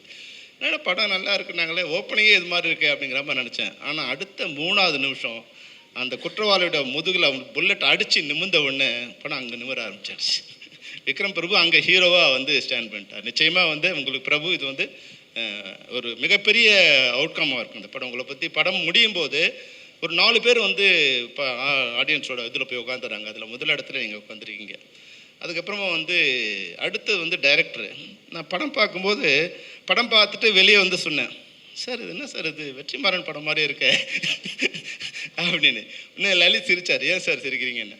அப்படி சும்மா இருந்தேன். இல்லை சார் டைரக்டர் பார்க்கணும், ஏன்னா நான் உடனே அந்த படத்தை எப்படி குழந்தை பிறந்த உடனே அந்த தாய்க்கு வந்து குழந்தை பார்க்கணுங்கிற மாதிரி இந்த படத்தை பார்த்தோன்னே எனக்கு முதல்ல தோணுச்சு வந்து இந்த டைரக்டர் எங்கே சார் டைரக்டர் பார்க்கணுன்னு. இல்லை சார் வெற்றிமாறனை பார்க்க போயிருக்காருன்னு.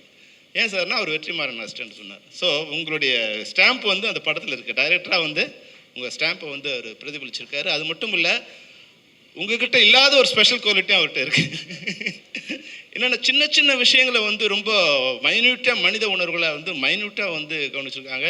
நான் கூட நிறைய போலீஸ் ஸ்டோரி படம் எடுத்திருக்கேன், ஆனால் என்னோடதெல்லாம் வந்து அப்படி மேலே வந்து ஒரு கமர்ஷியலாக மேலே ஓடிட்டே இருக்கும். இப்போ படம் பார்த்த பிறகு எனக்கே கொஞ்சம் அவமானமாக இருந்தது தமிழ். உங்கள் படம் பார்த்த பிறகு அடடா இவ்வளோ விஷயங்கள்லாம் படத்தில் இருக்குது, இதெல்லாம் நம்ம கொஞ்சம் பண்ணியிருந்தா இன்னும் கொஞ்சம் நமக்கு வந்து ஒரு மரியாதையாக இருந்திருக்குமேன்னு. அந்த கோர்ட் சீனில் வந்து போலீஸ்காரனாக இருந்தால் கூட அவன் கேஸ் முன்னாடி வரத்துக்கு அவன் கொஞ்சம் பணம் கொடுக்கவே இருக்குது. அங்கே ஆரம்பித்து புல்லட் வந்து லோட் பண்ணியிருக்கா லோட் பண்ணலையா இது வரைக்கும் வந்து அந்த படம் வந்து மிக அருமையாக ஒரு சீன்லேயும் மிக அருமையாக பண்ணியிருக்காங்க. டைரக்டர் வந்து அந்த கதையை கொடுத்தது பெரிய விஷயம் இல்லை, அந்த கதையை கெடுக்காமல் ஒரு டைரக்டர் வந்து புத்தகத்தை படிக்கிற மாதிரியே அந்த கொண்டு வந்திருக்குல்ல. சுரேஷ் எங்கே சுரேஷ், நீங்கள் வந்து கிரேட். நீங்கள் ஒரு டைரக்டராக இப்போ கூட நான் படம் பண்ணால் உங்கள் அளவுக்கு என்னால் பண்ண முடியுமான்னு தெரியாது. அவ்வளோ வந்து உன்னிப்பாக சின்ன சின்ன விஷயங்களை கூர்ந்து கவனித்து நீங்கள் ரொம்ப அருமையாக பண்ணியிருக்கீங்க. All the best Suresh, all the best. அது மாதிரி வந்து அடுத்து வந்து உங்கள் ஹீரோ அக்ஷய் வந்து எப்படி வந்து இது மாதிரி ஒரு கதையை வழக்கமாக என்ன பண்ணுவாங்க, கொஞ்சம் பணக்கார அப்பாங்க என்ன பண்ணுவாங்க, தன்னுடைய மகனை வந்து வேறு மாதிரி இன்ட்ரொடியூஸ் பண்ணுவாங்க.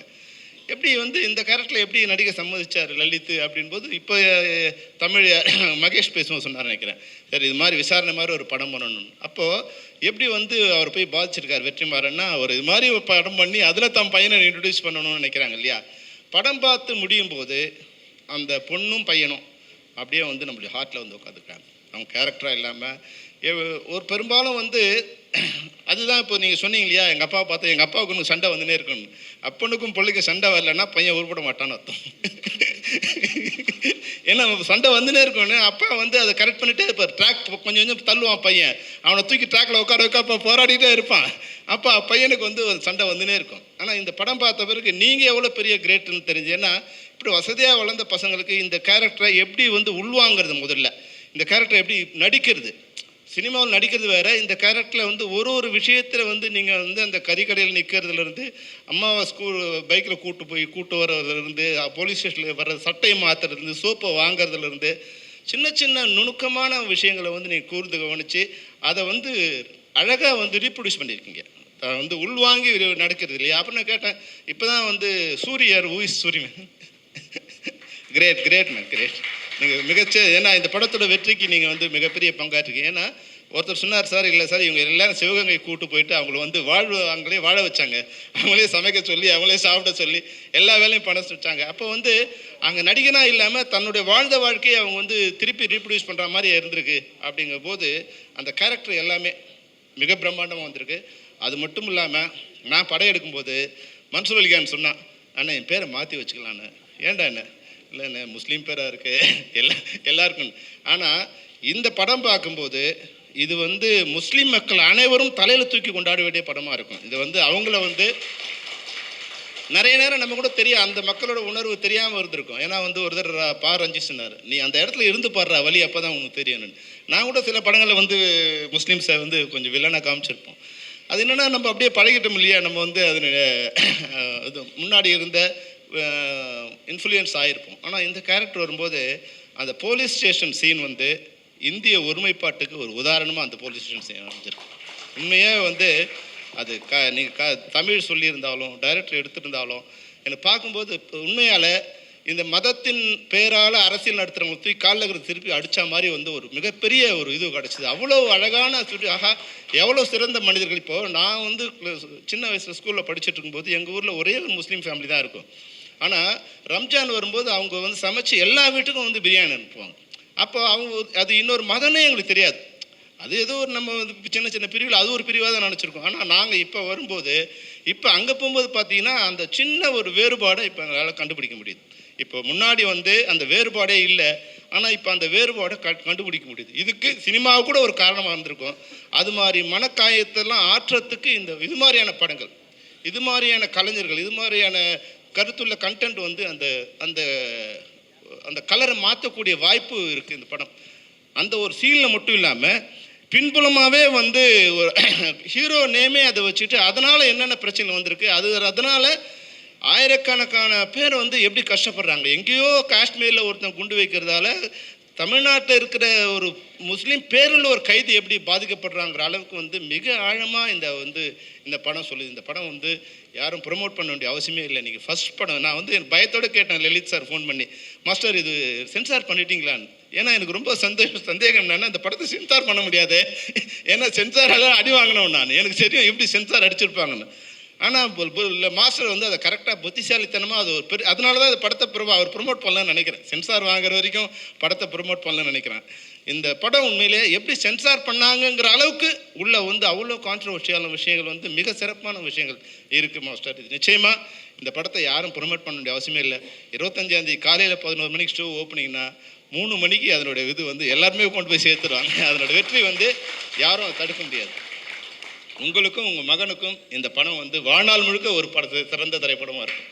நீங்கள் 100 படம் எடுத்தாலும் சிறை அதில் ஒரு படமாக இருக்கும், சிறந்த படமாக இருக்கும். அக்ஷய் 1000 படம் நடித்தாலும் அவரோட முதல் படம் இந்த படமாக இருக்கிறதால உங்கள் 2 பேரோட இதயத்திலும் இருக்கிற படமாக இந்த சிறை இருக்குது. தமிழர்களுடைய இந்திய ரசிகர்களுடைய இதயத்திலையும் இந்த படம் வந்து சிறைபிடிக்கப்படும். சிறை மிக சிறப்பான வெற்றி அடையும் என்று கூறி வாழ்த்துகிறேன். நன்றி, வணக்கம். எல்லாருக்கும் வணக்கம். பெரிய பெரிய டைரக்டர்ஸ்லாம் இருக்கிறீங்க, ப்ரொடியூசர்ஸ்லாம் இருக்கிறீங்க. அண்ணன் அப்பப்போ பேசிக்க மாட்டோம், அப்புறம் பேசிக்குவோம் அப்படின்லாம் சொன்னீங்க. ஆனால் 45 வருஷமாக நான் அவரோட பேசிக்கிட்டே இருக்கிறேன். காரணம், அவரும் ஒரு டிசிப்ளினான ஒரு டிஸ்ட்ரிபியூட்டர், நானும் அப்படி இருந்தேன். அதனால இந்த வைப்ரேஷன் எங்களுக்குள்ள 1 மணிக்கு வாங்க 2 மணிக்கு அனுப்பிச்சிட்றேன்னு சொன்னார். இந்த வயசில் 3 மணி நேரம் உட்கார வைக்கிறீங்க, பரவாயில்ல. நல்ல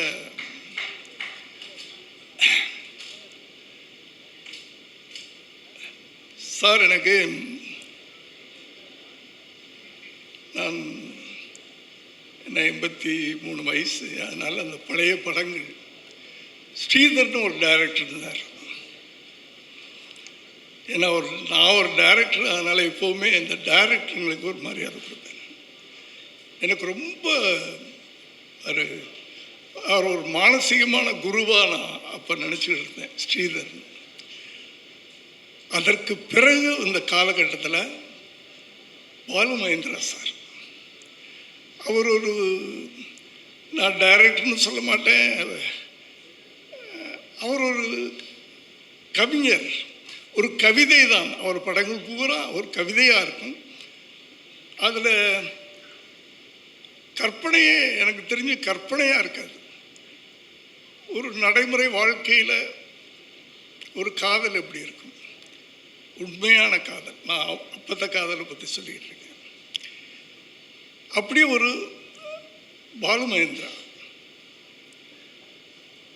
அதுக்கு பிறகு எனக்கு பிடிச்சமான டைரக்டர் வெற்றி சார். ஆனால் என்ன, அவங்களோட 2 பேருக்கும் வித்தியாசம் அப்படின்னா, அவர் ஒரு சாஃப்டான பாலு மகேந்திரா சார் ஒரு சாஃப்டான கதைகள், ஒரு அப்படி இருக்கும், அப்படி தெளிந்த நீரோடை மாதிரி. ஆனால் அவர்கிட்ட இருந்தவர், அவருடைய பாதிப்பே இல்லாமல் எடுத்த உடனே ஒரு அதிரடியான ஒரு படங்களை, அதே மாதிரி ஆனால் நடைமுறையில் வாழ்கின்ற மனிதரை பார்க்குற மாதிரியே இருக்கும் இவர் படங்களை பார்க்கும்போது. எனக்கு கூட ரொம்ப ஆசை. அந்த ஆசை இப்போ விஜய் ஒரு படமாவது அவரோட பண்ணணும் அப்படின்னு நான் ஆசைப்பட்டேன். அவரும் ஆசைப்பட்டார்னு நினைக்கிறேன். அது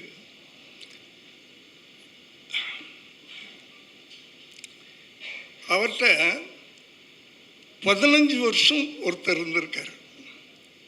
நிச்சயமாக அந்த பாதிப்பு இல்லாமல் எப்படி? இதை ஆச்சரியப்படுறதுக்கு ஒன்றுமே இல்லை. இந்த படத்தை பார்த்த உடனே நீங்கள் வெற்றி அசிஸ்டண்ட்டா கரெக்ட் அப்படின்னு சொன்னாங்க எல்லாரும். நான் படம் பார்க்கல. நிச்சயமாக அந்த பாதிப்பு இருக்கும்.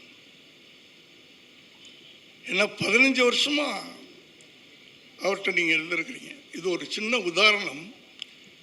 சங்கர், டைரக்டர் சங்கரை பற்றி உங்கள் எல்லாருக்கும் தெரியும். நான் இந்த 80s எங்கள் கதைகள்லாம் ரொம்ப பேர் தெரியாது. அவர் எங்கிட்ட வந்து அசிஸ்டன்ட் டைரக்டராக ஒரு காமெடி, ஏன்னா என் படங்களில் வந்து காமெடியே இருக்காது, வெறும் கதையை மட்டும்தான் எனக்கு சொல்ல தெரியும். அந்த காலங்கள்லாம் ஒரு பழக்கம் இருந்துச்சு. ஒரு சீரியஸ் சப்ஜெக்ட் ஒன்று போய்கிட்டே இருக்கும், ஒரு காமெடி ட்ராக், அது ஒரு கதை தனியாக இருக்கும். ஒரு 3 சீன் சீரியஸ் சீன் வந்துச்சுன்னா ஒரு சீன் அது வரும் நடுவில். அது ஒரு ஸ்க்ரீன் ப்ளே பேட்டர்ன் அப்போ. ஆனால் அந்த காலத்தில் நான் வந்து எனக்கு அப்படி எனக்கும் ஹியூமர் சென்ஸ் கிடையாது. கதைகள் மட்டும், இதான் கதை, இதான் கண்டென்ட், அதை மட்டும் தான் சொல்ல தெரியும். அப்படியே சொல்லி ஜெயிச்சிட்டேன். அது வேற விஷயம். அது மற்றவங்கள்ட்ட வித்தியாசப்பட்டதுனால. காரணம் என்னென்னா, அந்த எதுக்காக சொல்ல வர்றேன் அப்படின்னு சொன்னால், படைப்பாளிகள் இயக்குனர்களை நான் ரொம்ப பெருமையாக சொல்லுவேன். யூ கேன் கிரியேட் அந்த கேரக்டர் கதாபாத்திரங்களை நம்ம படைக்கிறோம். படைப்பாளிகள்னு சொல்லுவேன். கடவுள் மாதிரி மனுஷனை படைச்சான்னு சொல்லுவாங்க. அது மாதிரி நம்ம கதாபாத்திரங்களை படைக்கிறோம்.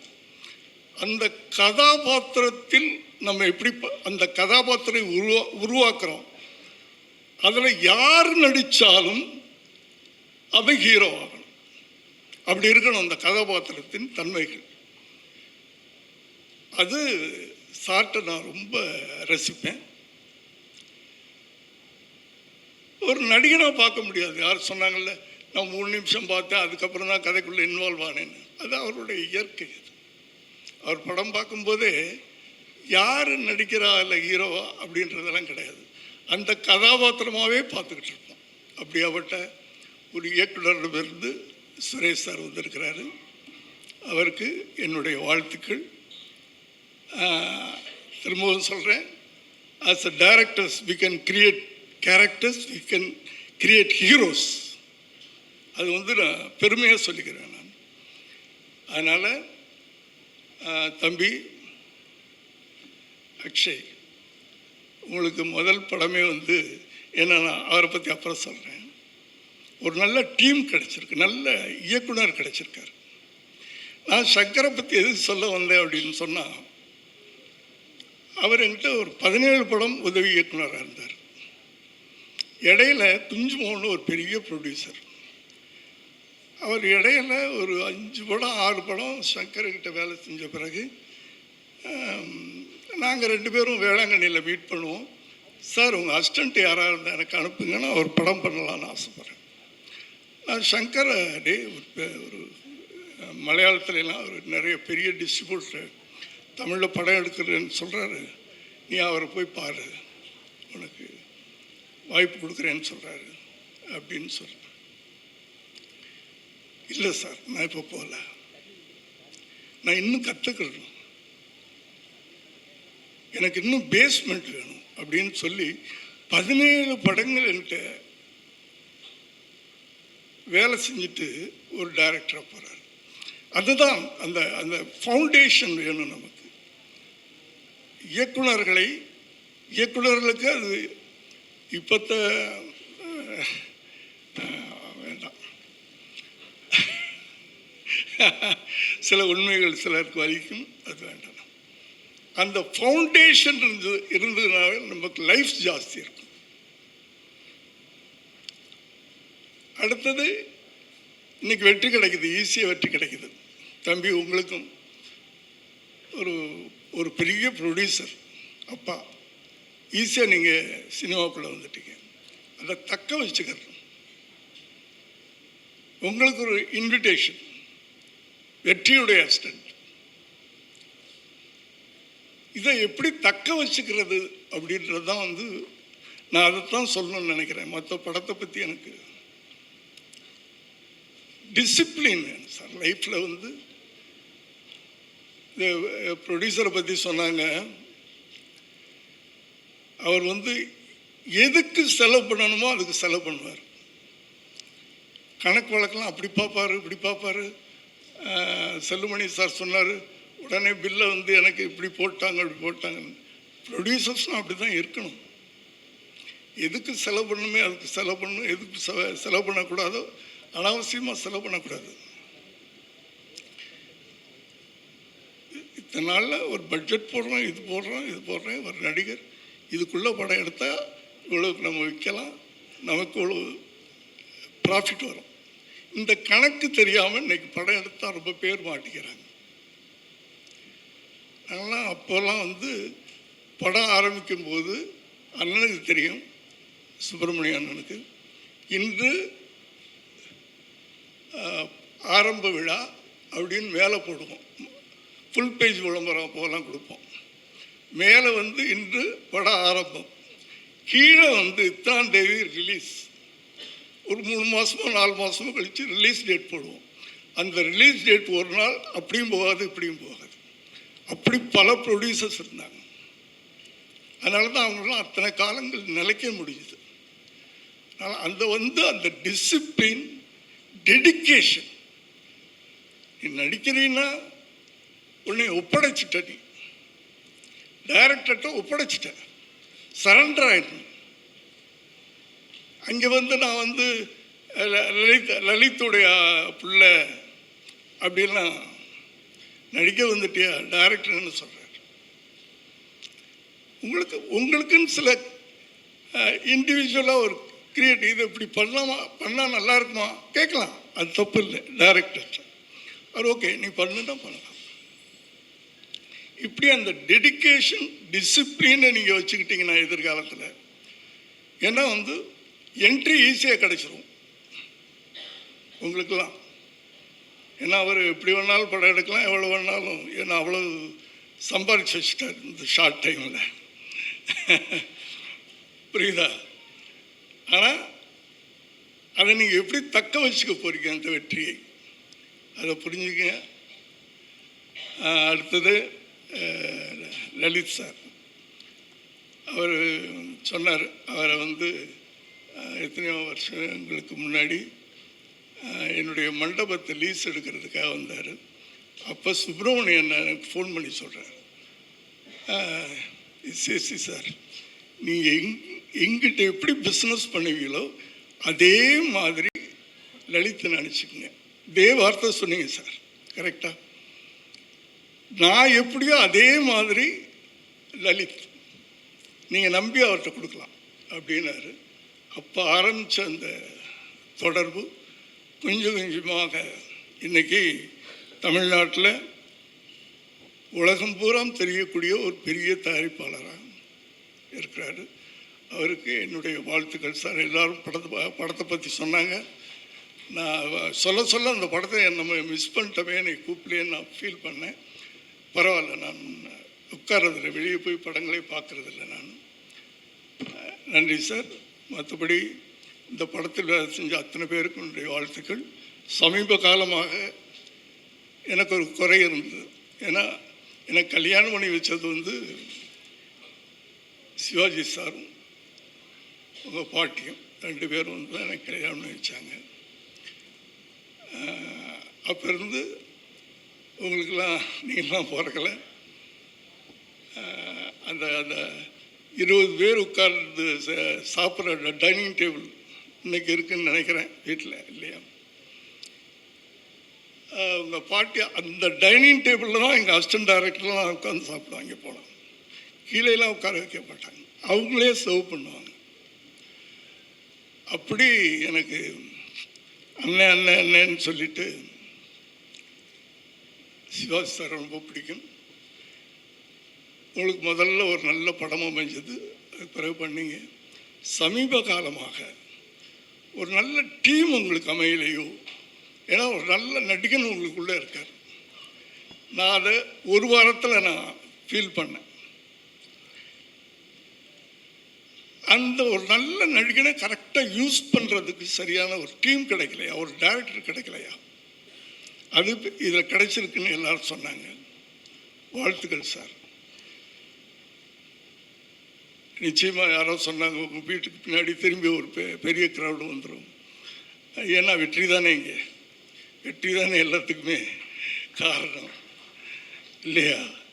வெற்றிக்கு பின்னாடி ஓடுறது தானே. ஆகவே நான் எதுவும் மற்றதெல்லாம் பேச விரும்பல, எனக்கு டைம் இல்லை. என்னுடைய மனப்பூர்வமான வாழ்த்துக்கள். லலித் சார் சொன்னாங்க, எத்தனை படம் எடுத்தாலும் இந்த படம் உங்களுக்கு பேசப்படும். அவருக்கும் எத்தனை படம் எடுத்தாலும் அவர் ரொம்ப நல்ல ப்ரொடியூசர் சார். ஆனால் என்னென்னா அது கரெக்டான ப்ரொடியூசர். ஒன்று சொல்லிடுறேன், சொல்லட்டுமா சார்? அவங்க வீட்டில் அவங்க ஒய்ஃப் ஒரு நாள் என்கிட்ட சொன்னாங்க, அவர்கிட்ட இந்த படம் விஷயம் பேசினா மாத்திரம் அர்ஜென்ட்டாக பாத்ரூமில் போய் தாப்பப்பட்டுக்குருவார். உனக்கு வேணுங்கிறத நான் கொடுத்துட்டேன்ல, மாதத்துக்கு இவ்வளோ வேணும்னா கொடுத்துட்டேனா, அதுக்கு பிறகு என்ன வேண்டிட்டு அது சொல்ல மாட்டாராம். சொன்னால் வம்பு வந்துடும்ல, அதனால் பாத்ரூமில் போயிட்டு ஒரு அரை மணி நேரம் கழிச்சு தான் வெளியே வருவாராம். இதுக்குள்ளே அவங்க மறந்துடுவாங்க என்ன எதுக்கு நம்ம. அப்படியாப்பட்ட ஒரு நல்ல ஃபேமிலி மேன். அதனால தான் குடும்பத்தில் பிரச்சனை இல்லாமல் இருக்கார். குடும்பத்துலேயும் கடை இல்லை, தொழிலையும் கடை இல்லை, இல்லையா சார்? அப்படியாப்பட்ட ஒரு நல்ல தயாரிப்பாளர். அவர் நல்லா வரணும். என்னுடைய வாழ்த்துக்கள். நன்றி, வணக்கம். இல்லை, எக்ஸாம் ரூமுக்கு போனோடனே ஆன்சர்ஸ்லாம் மறக்கிற மாதிரி ஸ்பீச்லாம் ப்ரிப்பேர் பண்ணிட்டு வந்தேன். எல்லாமே மறந்துடுச்சு இப்போது. First time first stage. So first thank you சொல்லணும் எல்லாத்துக்கும். ஸோ ஃபிலோ சாரில் நான் ஆரம்பிக்கிறேன். சார், உங்கள் பையனுக்கு கூட இவ்வளோ ஹார்ட் ஒர்க் பண்ணியிருக்க மாட்டீங்க. Thank you sir. ரொம்ப மாதே சார், நீங்களும் உங்கள் டீமும் அப்படி நைட் என்ன சாப்பிடுவீங்கன்னு தெரியல, நைட் ஷூட்லாம் அவ்வளோ எனர்ஜியாக இருப்பீங்க. ஸோ உங்கள் எனர்ஜி தான் ஆக்சுவலாக ஸ்க்ரீனில் தெரியுதுன்னு நினைக்கிறேன். Justin Prabhakar sir, it was wonderful music I got for my movie, and Yuvan sir's voice and Chinmay ma'am's voice, it was amazing. Thank you.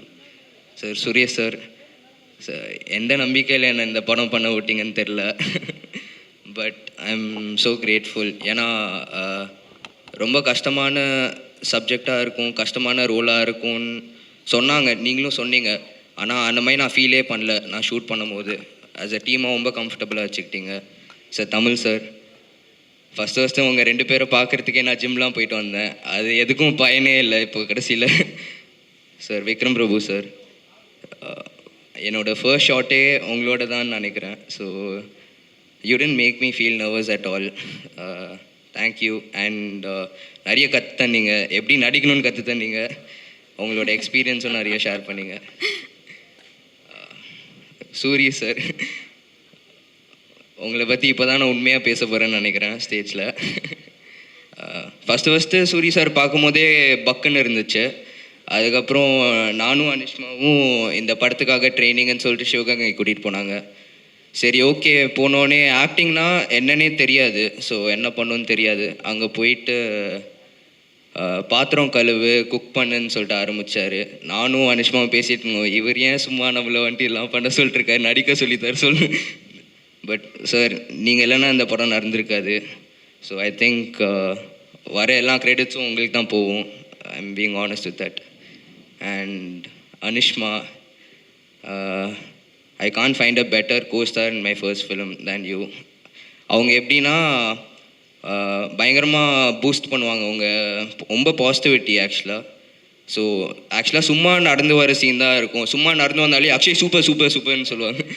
நான் சும்மா தான் நடந்து வந்தேன் சொல்லுவேன். ஸோ அந்த மாதிரி you made me feel comfortable in my first film. And congratulations on your debut film first தமிழில். And Ananda, I saw your footage, it was damn nice, congratulations. So கடைசியாக ஃபேமிலிக்கு வரேன். அப்பா, ஆக்சுவலாக எனக்கும் அவருக்கும் சண்டை ஜாஸ்தி வரும். பட் எண்ட் ஆஃப் தி டே நான் எக்ஸ்பெக்ட் ஆக்சுவலாக ஷூட்லலாம் வந்துட்டு டைமும் இருக்காது. நானும் கால் பண்ணிட்டு கேட்பேன். ஆக்சுவலாக ஸ்ட்ரிக்டான ப்ரொடியூசர் தான். ஸோ ஃபர்ஸ்ட் படத்துலேயே ஸ்ட்ரிக்டான ப்ரொடியூசர் கிடச்சனால எனக்கு ஹெல்ப்ஃபுல்லாக தான் இருந்துச்சுன்னு சொல்லுவேன். அண்ட் அம்மா, வைஷு, விஷ்ணு 3 பேரையும் தான் டார்ச்சர் பண்ணுவேன் வீட்டுக்கு வந்தோடனே எமோஷ்னல் சீன்லாம் பண்ணும்போது. So thank you. ஓகே, ரொம்ப ஸ்ட்ராங்கான ஒரு பேக்ரவுண்ட் உங்களுக்கு. அப்பா அம்மா 2 பேருமே வந்து இண்டஸ்ட்ரியில் லெஜெண்ட்ஸ். நீங்கள் நடிக்க போகணும் அப்படின்னு சொல்லும்போது என்ன மாதிரி இன்புட்ஸ் வந்து அவங்க கொடுத்தாங்க? Or was it a pressure for you? Yeah, it was a pressure. ஆனால் I started liking the process.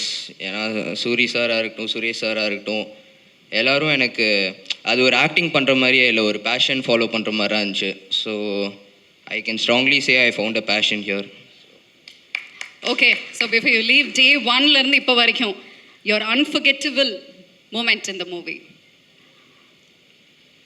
Unforgettable மூமெண்ட்னா ஒரு பர்டிகுலரான மூமெண்ட் இருக்குது சார். நம்ம அந்த ஜெயிலுக்கு வெளில ஷூட் பண்ணிட்டுருக்கும் போது நீங்கள் ஒரு போலீஸ் ஆஃபீஸர்கிட்ட பேசிட்டு இருந்தீங்களே. ஸோ அவர் ரியலாகவே வந்துட்டு சார்கிட்ட போயிட்டு, தம்பி எங்கே பிடிச்சிங்க, ரியலாகவே கைதி மாதிரி இருக்காப்புலன்னு கேட்டாங்க உங்களுக்கு. ஸோ அது ஒரு you want as a character. அப்போ நீங்கள் வின் பண்ணிட்டீங்களா as a character? ஆமாம், படம் பார்த்துட்டு நீங்களாம் தான் சொல்லணும். Okay, all the best. நல்ல ஒரு கைத்தட்டல்கள் கொடுக்கலாம். முதல் மேடை முதல் படம், வாழ்த்துக்கள். நீங்கள் நல்லாவே கைத்தட்டலாம். கேமராவில் கேப்சர் பண்ணாதவங்க ப்ளீஸ் நீங்கள் கைத்தட்டினா மற்றவங்களுக்கும் ஹாப்பியாக இருக்கும். 2 பேருமே அழகான டெபியூ ஆக்ட்ரஸ். இதோ ஒரு சில வார்த்தைகள் கேட்டுடலாம்.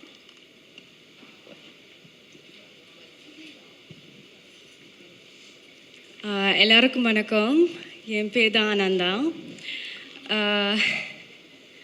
சிறை மூவி என்னுடைய ஃபர்ஸ்ட் மூவி. ஸோ ரொம்ப பெருமையாக இருக்குது நான் இந்த ஸ்டேஜில் நான் இருக்கிறேன்ட்டு. அதுவும் நான் வந்து விக்ரம் பிரபு சாரோட பேராக நடிச்சிருக்கேன். எனக்கு ரொம்ப பெருமையாக இருக்குது. Thank you so much sir. எனக்கு இந்த வாய்ப்பு தந்தது 7 ஸ்க்ரீன் ப்ரொடக்ஷன், அதாவது லலித்குமார் சார், ரொம்ப ரொம்ப நன்றி. இது ஒரு பெரிய விஷயம்தான். ஏன்னா எனக்கு எந்த விதமான பேக்ரவுண்டும் கிடையாது. என் ஃபேமிலிக்கும் சினிமாக்கும் எந்த வித சம்மந்தமே இல்லை. ஸோ அப்படிப்பட்ட ஒரு பர்சனாக நான் வந்து லாஸ்ட் இயர் தான் ஆடிஷனுக்கு போயிருந்தேன். ஸோ ஆடிஷனுக்கு போய் நான் பெர்ஃபார்ம் பண்ணி ஆக்சுவலாக அது ஒரு பெரிய ப்ராசஸாக இருந்துச்சு. ஸோ அதில் என்னை செலக்ட் பண்ணது வந்து Tamil sir, thank you so much sir. நம்ம டைரக்டர் சுரேஷ் சார், வேறு என்னை காஸ்ட் பண்ணது வந்து சூர்யா சார். ரொம்ப ரொம்ப நன்றி உங்களுக்கு. இவ்வளோ ஒரு பெரிய சான்ஸ் இந்த ஒரு மீடியில் இருக்கிறேன், அது கடவுளுக்கு தான் நான் நன்றி சொல்லணும். So thank you so much. டெஃபினட்டாக உங்களுக்கு இது ஒரு ட்ரீம் கம் ட்ரூ மாதிரி இருக்கும் இல்லை? அண்ட் உங்களோட தமிழ் ரொம்ப அழகாக இருக்குது. நீங்கள் இலங்கையிலேருந்து வந்திருக்கீங்களா? நான் இப்போ சென்னையில் தான் இருக்கேன். என் அம்மா அப்பா இலங்கை தமிழர்கள். Okay, lovely and all the very best. அற்புதமான ஒரு ஃப்யூச்சர் உங்களுக்காக காத்துட்ருக்கு. அண்ட் அனிஷ்மா, நல்ல பங்கி என்று காண Anishma. Thank you. Okay, so already நீங்கள் மலையாளத்தில் படம் பண்ணியிருக்கீங்கல்ல, மரண மாஸ் அப்படிங்கிற படம். And this is your debut in Tamil. Tell me more about it. எல்லாருக்கும் வணக்கம். ரொம்ப ரொம்ப சந்தோஷமாக இருக்குது இன்றைக்கி இங்கே இப்படி நிற்க முடிஞ்சதுக்கு. சின்ன வயசுலேருந்து அவ்வளோ படம் பார்த்து ஆசைப்பட்டிருக்கேன் ஒரு நாள் நடிக்கணும்னு. ஃபைனலி இப்படி ஒரு ஆப்பர்ச்சுனிட்டி எனக்கு கொடுத்ததுக்கு நான் சுரேஷ் சார்கிட்ட நன்றி சொல்கிறேன். அவ்வளோ ஆடிஷன்ஸ் அட்டன் பண்ணிக்கிறேன் லைஃப்பில். அதுக்கப்புறம் அவ்வளோ வெயிட் பண்ணிவிட்டு சிறை மாதிரி ஒரு மூவியில் நடிக்க முடிஞ்சதுக்கு கடவுளுக்கு நான் நன்றி சொல்கிறேன். அப்புறம் Vikram sir, it was such a wonderful experience working with you sir. And Lalit sir, 7 screen studio, ரொம்ப ரொம்ப தேங்க்ஸ் இந்த படத்துக்கு என்ன சூஸ் பண்ணதுக்கு. அப்புறம் இந்த மாதிரி ஒரு படம் நீங்கள் பண்ணதுக்கு ரொம்ப தேங்க்ஸ். அப்புறம் Tamil sir, thank you so much sir. And Soori sir, நீங்கள் இல்லாமல் இருந்தேன்னா என்னால் கண்டிப்பாக இந்த படம் பண்ணியிருக்கவே முடியாது. அவ்வளோ சப்போர்ட் பண்ணியிருக்கேன் என்ன, அக்ஷய், ஆனந்தாவை, எல்லாரையும். Thank you so much sir.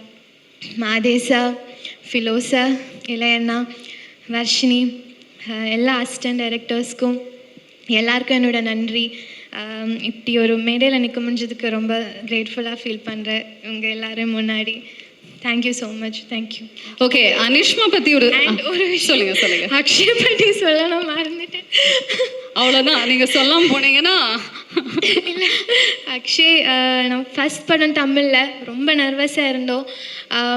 Because அக்ஷய்னால் எனக்கு ரொம்ப அவ்வளோ கம்ஃபர்ட் தந்த ஒரு companionship he gave me. Is my close friend இப்போது. Thank you so much Akshay. I'm so happy for you. And Ananda, அவங்களுக்கும் எனக்கும் ரிலேட் பண்ண நிறைய விஷயங்கள் இருக்குது. I'm so happy for her also. இங்கே இப்படி அவங்கள பார்க்கும்போது எல்லாருக்கும் நன்றி. ஓகே, அக்ஷய்க்கு இது ஒரு டெபியூ மூவி தான், உங்களுக்கும் தமிழில் ஒரு டெபியூ மூவி. எப்படி வந்து ஹெல்ப் பண்ணீங்க? அண்ட் அவரும் உங்களுக்கு என்ன மாதிரி ஹெல்ப் வந்து பண்ணார் ஃபார் த ஆக்டிங்? எனக்கும் அக்ஷய்க்கும் ரொம்ப நர்வஸாக இருக்கேன், சாரி. அக்ஷய்க்கும் எனக்கும் வந்து ஒரு ஸ்கூலில் போன மாதிரி இருந்துச்சு ஆக்சுவலி. சூரி சார் வந்து பிரின்சிபல் மாதிரி எங்களை எல்லாமே பண்ண வச்சாங்க, கற்று தந்தாங்க. சுரேஷ் சார், தமிழ் சார், எல்லாரும். நாங்கள் ஒரு சிவகங்கையெல்லாம் போய் ஒரு வாரம் அங்கேயே தங்கி குக்கிங் எல்லாம் பண்ணி அப்படி இருந்தோம். ஸோ அப்படி ஒரு பெரிய எக்ஸ்பீரியன்ஸ், லைஃப்பில் மறக்கவே முடியாத ஒரு எக்ஸ்பீரியன்ஸ் இந்த படம் எனக்கு தந்திருக்காங்க. I'm so happy and grateful to be a part of this movie. Thank you. Okay, so school எக்ஸ்கர்ஷனுக்கு போன மாதிரி ஒரு ஃபீல் உங்களுக்கு வந்து கிடைச்சிருச்சு மாதிரி இல்லை, சமைச்செல்லாம் நீங்கள் சாப்பிட்டு என்ஜாய் பண்ணியிருக்கீங்களா? அதுக்காக சொன்னேன். இல்லை, எனக்கும் குக்கிங் தெரியாது அப்போது, அக்ஷயும் தெரியாது. ஆனால் அவங்க ஃபர்ஸ்ட் டே வந்து முட்டை பஜ்ஜி என்னமோ பண்ண சொன்னாங்க. Okay. இப்போ வந்து நானும் அவனும் எக்ஸ்பர்ட் ஆகிட்டேன் குக்கிங். முட்டை பஜ்ஜி பண்ணுறதுக்கு எல்லாமே பண்ண தெரியும். தமிழ் டிஷ்ஷஸ் எல்லாமே எனக்கு நல்லா பண்ண தெரியும். ஓகே, அனிஷ்மா பத்தின ஒரு விஷயம் வந்து நான் கேள்விப்பட்டேன். பொதுவாகவே கேரளத்துல இருந்து ஒரு கதாநாயகி இங்கே வரும்பொழுது தமிழ் கொஞ்சம் நல்லா பிக்கப் பண்ணி பேசுவாங்க. பட் இவங்க தமிழ் படத்துக்கு வரணும் அப்படிங்கிறதுக்காகவே தமிழ் எழுதி படிக்கவும் வந்து ஆரம்பிச்சிட்டாங்க. ஸோ அதுக்காகவே நல்ல ஒரு கைத்தட்டல்கள் அவங்களுக்கு கொடுக்கலாம். ஏன்னா தமிழ் நம்மளோட லாங்குவேஜ் மேலே இருக்கக்கூடிய ஈர்ப்பு அப்படி. All the very best. ரொம்ப பிடிக்கும். சின்ன வயசுலேருந்து நிறைய படம் பார்த்துருக்கேன். So happy to be part of this movie. Okay, and thank you very much. Trailer பார்க்கும்போதே அவ்வளோ யதார்த்தமாக ரொம்ப பியூட்டிஃபுல்லாக இருந்தது. And we are looking forward for the movie as well. நன்றி நன்றி, தேங்க்யூ வெரி மச். எனக்கு வாய்ப்பு கொடுத்த லலித் சார் அவர்களுக்கும் தமிழ் டைரக்டர் சுரேஷ் அவர்களுக்கும் ரொம்ப நன்றி தெரிவித்திருக்கேன். சாரி பேசல வச்சுருக்கேன்.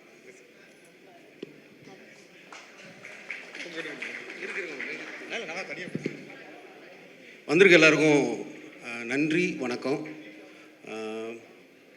சுரேஷ் சாருக்கு தேங்க்யூ. நம்பி மொத்த கேஸ்ட் அண்ட் குரூவை என்கிட்ட கொடுத்தாரு.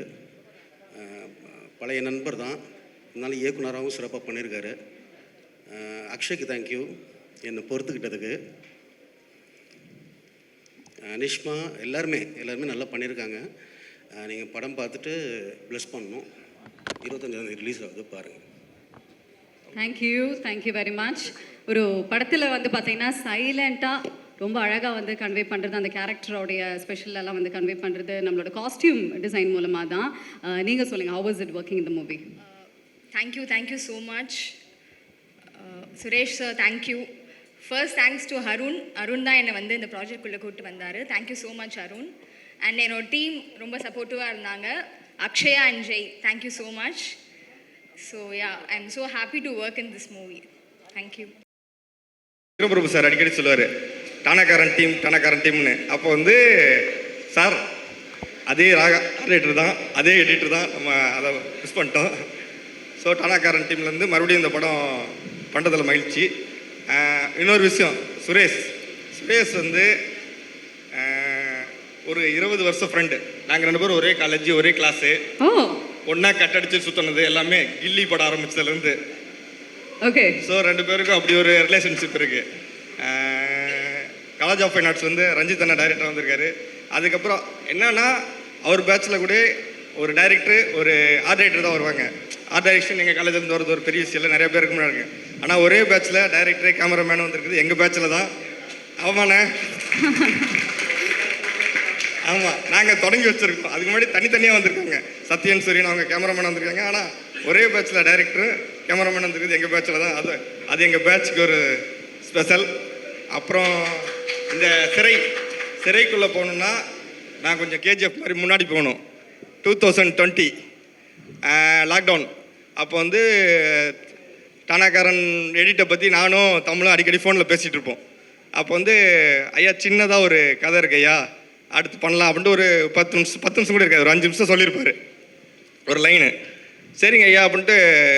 அப்புறம் மே மாதம் முடிஞ்சு ஜூன் மாதம் நான் ஊருக்கு போயிட்டேன். அப்போ வந்து தமிழ்கிட்ட இருந்து என்ன எதுவும் அனுப்பலை அப்படின்னோடனே ஜூலை 22ஆம் தேதி ஒரு மெயில் அனுப்புகிறாரு. ஸோ ஜூலை 23 எனக்கு குழந்தை பிறச்சு. அந்த மெயிலை நான் கவனிக்கவே இல்லை. ஸோ ஒரு வாரம் கழிச்சு அந்த மெயில் திறந்து படிக்கிறேன்.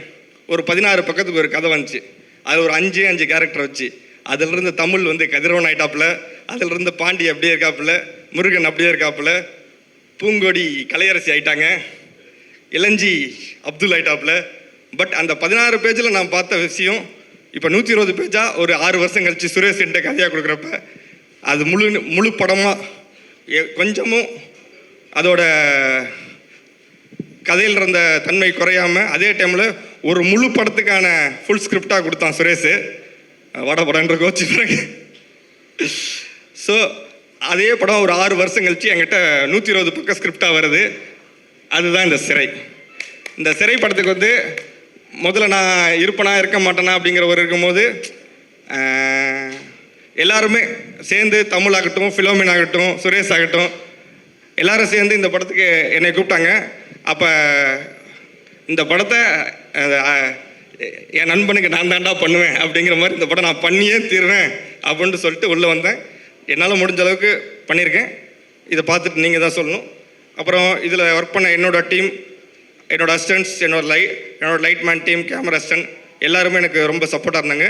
இந்த நேரத்தில் அவங்களுக்கு ஒரு நன்றியை தெரிவிச்சுக்கிறேன். மற்றபடி Akshay, welcome to Tamil cinema. நன்றி. ஓகே, ஸோ ஹேட்ரிக் ஃபிலிம்ஸ் நீங்கள் பேக் டு பேக் கொடுத்துட்ருக்கீங்கல்ல, ஹேட்ரிக்காக மூணு படம் வந்து வெற்றி கொடுத்துருக்கீங்க. ஃபர்ஸ்ட்டு டானாக்காரன், அதுக்கப்புறம் அயோத்தி, பிடி சார், இப்போ ஃப்ரெஷ்ஷாக இன்னொரு ஹேட்ரிக் வந்து ஆரம்பிச்சிருக்கீங்க, ஆண் பாவம் பொல்லாதது, அடுத்தது நம்மளோட சிறை and 29 in the making. Okay, super, very nice. இதுவும் வந்து உங்களுக்கு ஹேட்ரிக்காக அமைய என்னுடைய மனமார்ந்த வாழ்த்துக்கள். தேங்க்யூ. நன்றி. ஓகே, ஃபீல்ஸ் லைக் ஹோம் அப்படின்னு வந்து நீங்கள் ஸ்டார்டிங் சொன்னீங்க, அதனால தான் இவ்வளோ விஷயங்கள் பேசியிருக்கீங்க அப்படின்னு நினைக்கிறேன். Once again congratulations to the whole team and thank you. ரொம்ப நன்றி மேடைக்கு வந்ததுக்கு. தேங்க்யூ. இன்னொரு விஷயம், இந்த படத்தில் காலேஜ் ஆஃப் ஃபைன் ஆர்ட்ஸ் வந்து அசிஸ்டன்ட் டைரக்டர்ஸ் ஒரு 3 பேர், அசிஸ்டன்ட் சினிமாட்டோகிராஃபர்ஸ் 2 பேர் ஒர்க் பண்ணியிருக்காங்க. அதுவும் எங்கள் காலேஜுக்கு பெருமை. இந்த நேரத்தில் அதையும் சொல்லியிருந்தோம். ஆனால் காலேஜில் இருக்கிற மொத்த ரஞ்சித் அண்ணா ஒரு நாள் சொன்னார், எவனையும் வரையறதுக்கு படிக்க வரானுங்க, வரையறதை விட்டு சினிமாவுக்கு போயிடுறானுங்க, அது தொடர்ந்துகிட்டே இருக்கட்டும். சார் எந்த காலேஜில் சார் படிச்சீங்க? College of fine arts, Egmore. அந்த காலேஜில் படிச்சு வந்தால் எல்லாருக்குமே நல்ல ஒரு வாழ்வு இருக்குது அப்படின்னு வந்து தெரியுது. சீனியர்ஸ் எவ்வளோ பேர் இருக்கீங்க to guide them through. Okay, thank you once again and ரொம்ப நன்றி. Thank you for joining us on stage. நன்றி. எல்லாருக்கும் வணக்கம். ஸோ இந்த படத்தில் ஒர்க் பண்ணது ரொம்ப ஹாப்பியாக இருக்கேன். நாங்களாம் சேர்ந்து ஒரு பெஸ்ட்டு கொடுத்துருக்கோம். ஸோ அதை நீங்கள் நெக்ஸ்ட் லெவலுக்கு எடுத்துகிட்டு போகிற ப்ரெஸ் அண்ட் மீடியா தான் நீங்கள் நெக்ஸ்ட் லெவலுக்கு எடுத்துகிட்டு போகணும். And thanks to Lalit sir and cast and crew. Thank you everyone. நன்றி சார். என்ன சார் இவ்வளோ பெரிய படங்கள் நம்ம அங்கே பாருங்கள், கீழே உட்காந்து அஜித் சாரே சொல்கிறாங்க. அவ்வளோதான், அந்த ஸ்டேஜ் ஃபியர் இருக்கும், வேறு ஒன்றும் இல்லை சார். நீங்கள் இந்த நேரத்தில் பேசியே ஆகணும் சார். சிறை அண்ட் நம்ம லலித் சார் கூட நிறைய திரைப்படங்கள் வந்து ஒர்க் பண்ணியிருக்கீங்க. அந்த மாதிரி ஒரு காம்பினேஷன், ஒரு deadly combination. This is my close to heart. Lalit sir ரொம்ப பெட்டுன்னு வச்சுங்களேன், ப்ரொடியூசர் பெட் அவர் தான். ஸோ மற்ற team almost and Vikram Prabhu sir, Tamil and Suresh எல்லாமே தெரிஞ்சவங்க ஒர்க் பண்ணும்போது ரொம்ப கம்ஃபர்ட் ஜோனாக இருந்தது. ஸோ கம்ஃபர்ட் இருக்கும்போது நம்ம இறங்கி வேலை வைப்போம்ல, ஸோ அந்த மாதிரி கொஞ்சம் எல்லாம் சேர்ந்து வேலை பார்த்துருக்கோம். So no ego. So first நீங்கள் வேலை பார்த்துருக்கோம். ஓகே, எடிட் பண்ணும்போது ஃபஸ்ட்டு நீங்கள் தான் சார் படத்தை பார்த்துருப்பீங்க. அந்த படத்தோட அவுட்கம் ஒன்றுன்னா வரும்போது எப்படி இருந்தது உங்களுக்கு? நான் ஸ்கிரிப்ட்லேயே பாதி எடிட் பண்ணி முடிச்சிட்டோம். ஸோ அதிலே பாதி தூக்கிட்டோம். ஸோ நிறையா அங்கேயே ரிமூவ் பண்ணிவிட்டு அங்கேயே நிறையா ஒர்க் பண்ணி பேசிட்டோம். தென் ஆஃப்டர் எடிட் முடித்ததுக்கப்புறம் நான் லாஸ்ட்டாக ஒரு ப்ரொடியூசருக்கு தான் போட்டு காமிப்பேன், லாஸ்ட்டாக தான் காமிப்பேன். அதுக்கு முன்னாடி டீம் காமிப்பாங்க. எங்களுக்கெல்லாம் சாட்டிஸ்ஃபை ஆனதுக்கப்புறம் தான் அவர் போட்டு காமிப்பேன். அதுக்கு முன்னாடி நான் காட்டவே மாட்டேன். ஸோ ஒன் சாட்டிஸ்ஃபை அப்போது அவர்கிட்ட கேளுங்க, படம் பார்த்தவங்கள்ட்ட கேளுங்க, என்கிட்ட கேட்காதீங்க. இப்போது இங்கே உட்காந்துங்க எல்லாருமே படம் பார்த்துருக்காங்க, அவங்க தான் பேசணும். நான் பேசுகிறது வந்து எந்த அளவுக்கு தெரில, அதனால சொல்கிறேன். நீங்கள் கண்டிப்பாக இந்த ஒரு நேரத்தில் பேசணும் சார். பட் நீங்கள் சாட்டிஸ்ஃபைட் அப்படின்னு சொல்லிட்டீங்க, அவங்களும் நிறைய பேர் பார்த்துருக்காங்க. அந்த அனுபவத்தையும் நம்ம கேட்டு தெரிஞ்சுக்கலாம். Thank you very much for joining us on stage sir. நன்றி. எல்லாருக்கும் வணக்கம். ஃபஸ்ட்டு வந்து சுப்பிரமணியனுக்கு ஒரு தேங்க்ஸ் சொல்லணும். கிட்டத்தட்ட ஒரு 2 வருஷம் அவர்கிட்ட பேசாமல் இருந்தேன்.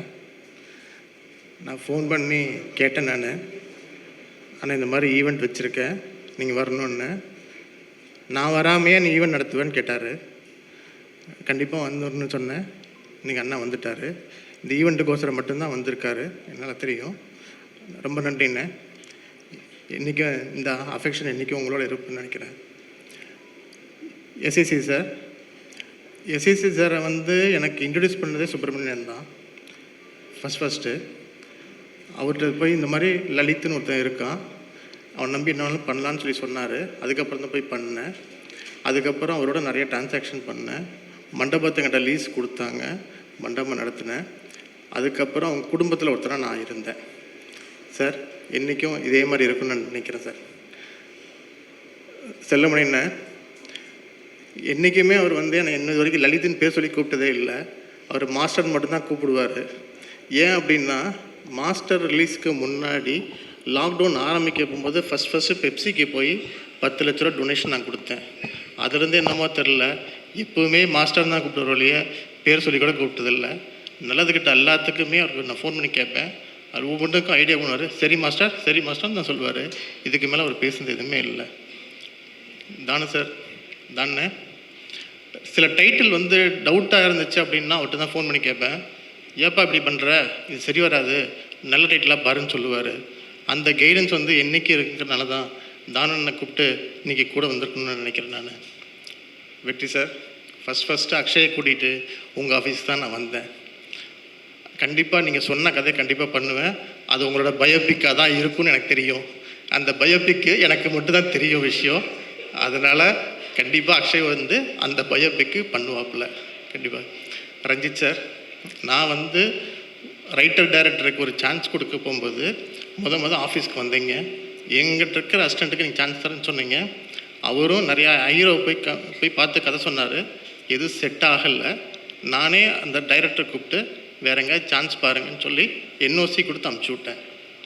அதனால் வந்து இன்றைக்கும் ஒரு நல்ல டைரக்டருக்கு சான்ஸ் கொடுக்கணும்னு நினைக்கிறேன்.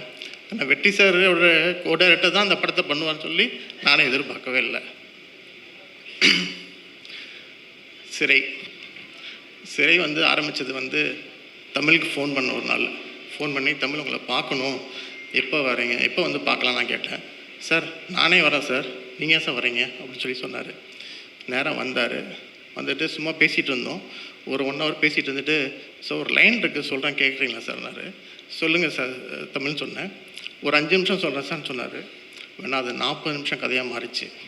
40 நிமிஷம் சொல்லிவிட்டு நான் சொன்னேன், எப்படி சார் இருக்குன்னு கேட்டார். பையன் ஃபஸ்ட்டு படம் இதை பண்ணலாமா அப்படின்னு கேட்டேன். சார் உங்களோட கால்னாரு. இல்லை இந்த படம் தான் பண்ணணும் அப்படின்னு. சார் எல்லா அப்பாவும் ஒரு ஹீரோவாக ஆக்கணும்னு தான் நினைப்பாங்க. நீங்கள் ஏன் சார் இந்த கதையை நடிக்கணும்னு நினைக்கிறீங்கன்னு. நான் வெற்றி சாரோட படம் நிறைய பார்த்துருக்கேன். அந்த மாதிரி பண்ணணும். கார்த்திக் சார் எப்படி வந்து பருத்திவீரனில் பண்ணாரோ அந்த மாதிரி பையனை கொண்டு வர நினைக்கிறேன் நான் அப்படின்னு. ஸோ உண்மையாலும் நீ சொல்கிறீங்களான்னு கேட்டார். ஆமாம் தமிழ் அப்படி தான் பண்ணணும்னு நினைக்கிறேன் அப்படின்னு. தமிழ் உடனே முடிவு பண்ணி கதையை ஃபைனல் பண்ணணும்.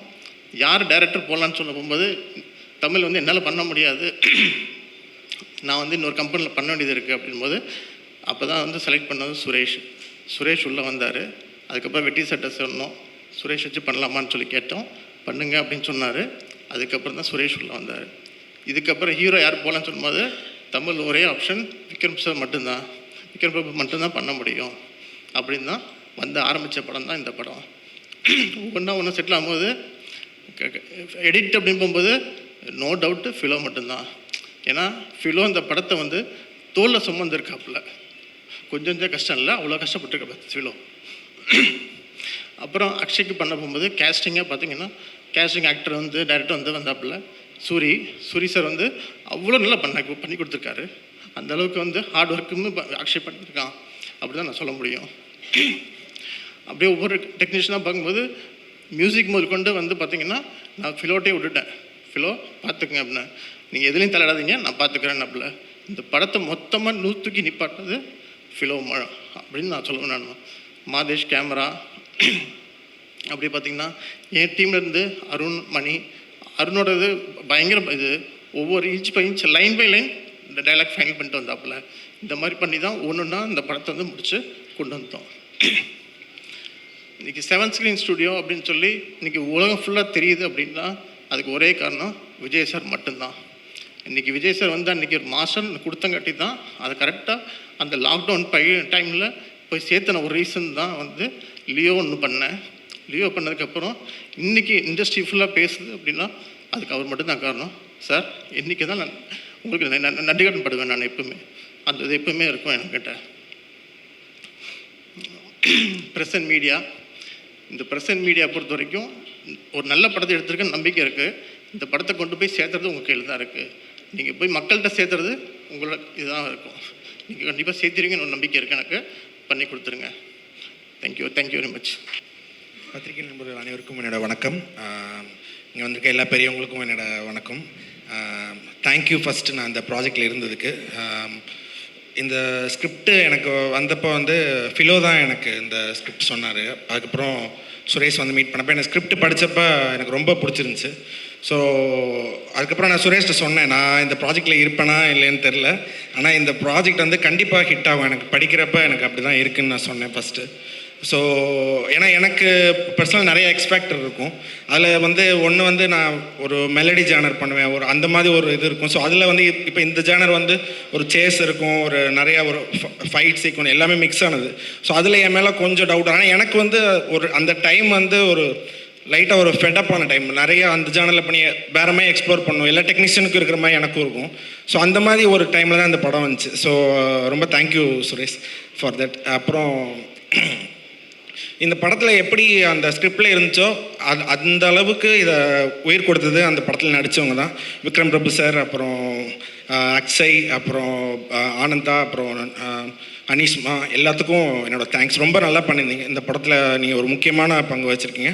அப்புறம் என்னோடய மியூசிக் க்ரூ எல்லாத்துக்கும் என்னோடய thanks. Particularly Yuvan Shankar Raja sir. So அவர் கூட ஒர்க் பண்ணுறப்ப எனக்கு அவர் ஒரு கம்போசர் தாண்டி எனக்கு அந்த இடத்துல ஒரு சிங்கராக நான் என்ன எக்ஸ்பெக்ட் பண்ணுறேன் அதை வந்து எனக்காக பண்ணி கொடுத்தார். கண்டினியூஸாக நான் அவர் கூட ஒர்க் பண்ணிகிட்ருக்கேன். So thank you so much sir. அப்புறம் சின்மய் மேம், சூரஜ் சந்தோஷ், சத்யபிரகாஷ், பத்மஜா ஸ்ரீனிவாசன், ஆனந்தி ஜோஷி, எல்லாத்துக்கும் என்னுடைய தேங்க்ஸ்.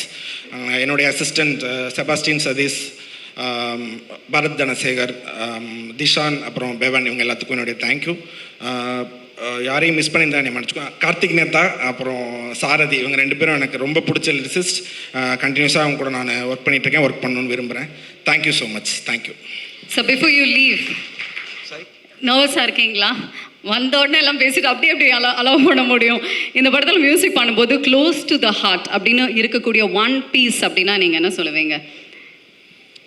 இல்லை, படம் தான். எனக்கு படம் ரொம்ப பிடிச்சிருந்துச்சு. ஸோ அதுதான் என்னை ட்ரைவ் பண்ணணும்னு நான் நினைக்கிறேன். அதுதான், வேறு எதுவும் இல்லை. ஓகே, ஆன் த ஹோல் எல்லாமே உங்களுக்கு பிடிச்சிருக்கு, கதையும் பிடிச்சிருக்கு, படமாக பண்ணும்போது இது நெக்ஸ்ட் லெவல் தான் போச்சு. படித்ததுக்கப்புறம் இருக்கிறத விட எல்லாமே இப்போ மாதேஷோட ஒர்க், அப்புறம் ஃபிலோடது எல்லாமே முடிச்சு தான் எனக்கு வந்துச்சு. ஸோ எல்லாமே ஒரு ஸ்டாண்டர்டாக இவன் தான் வந்துச்சு எனக்கு. அதனால தான் எனக்கு ஒர்க் பண்ண பிடிச்சிருந்துச்சு. வந்திருக்க அனைவருக்கும் வணக்கம், பெரியவர்களுக்கு அனைவருக்கும் வணக்கம். கொஞ்சம் நர்வஸாக தான் இருக்குது, என்னுடைய முதல் மேடை, அதனால் ஏதாவது தவறாக பேசுனா மன்னிச்சிருங்க.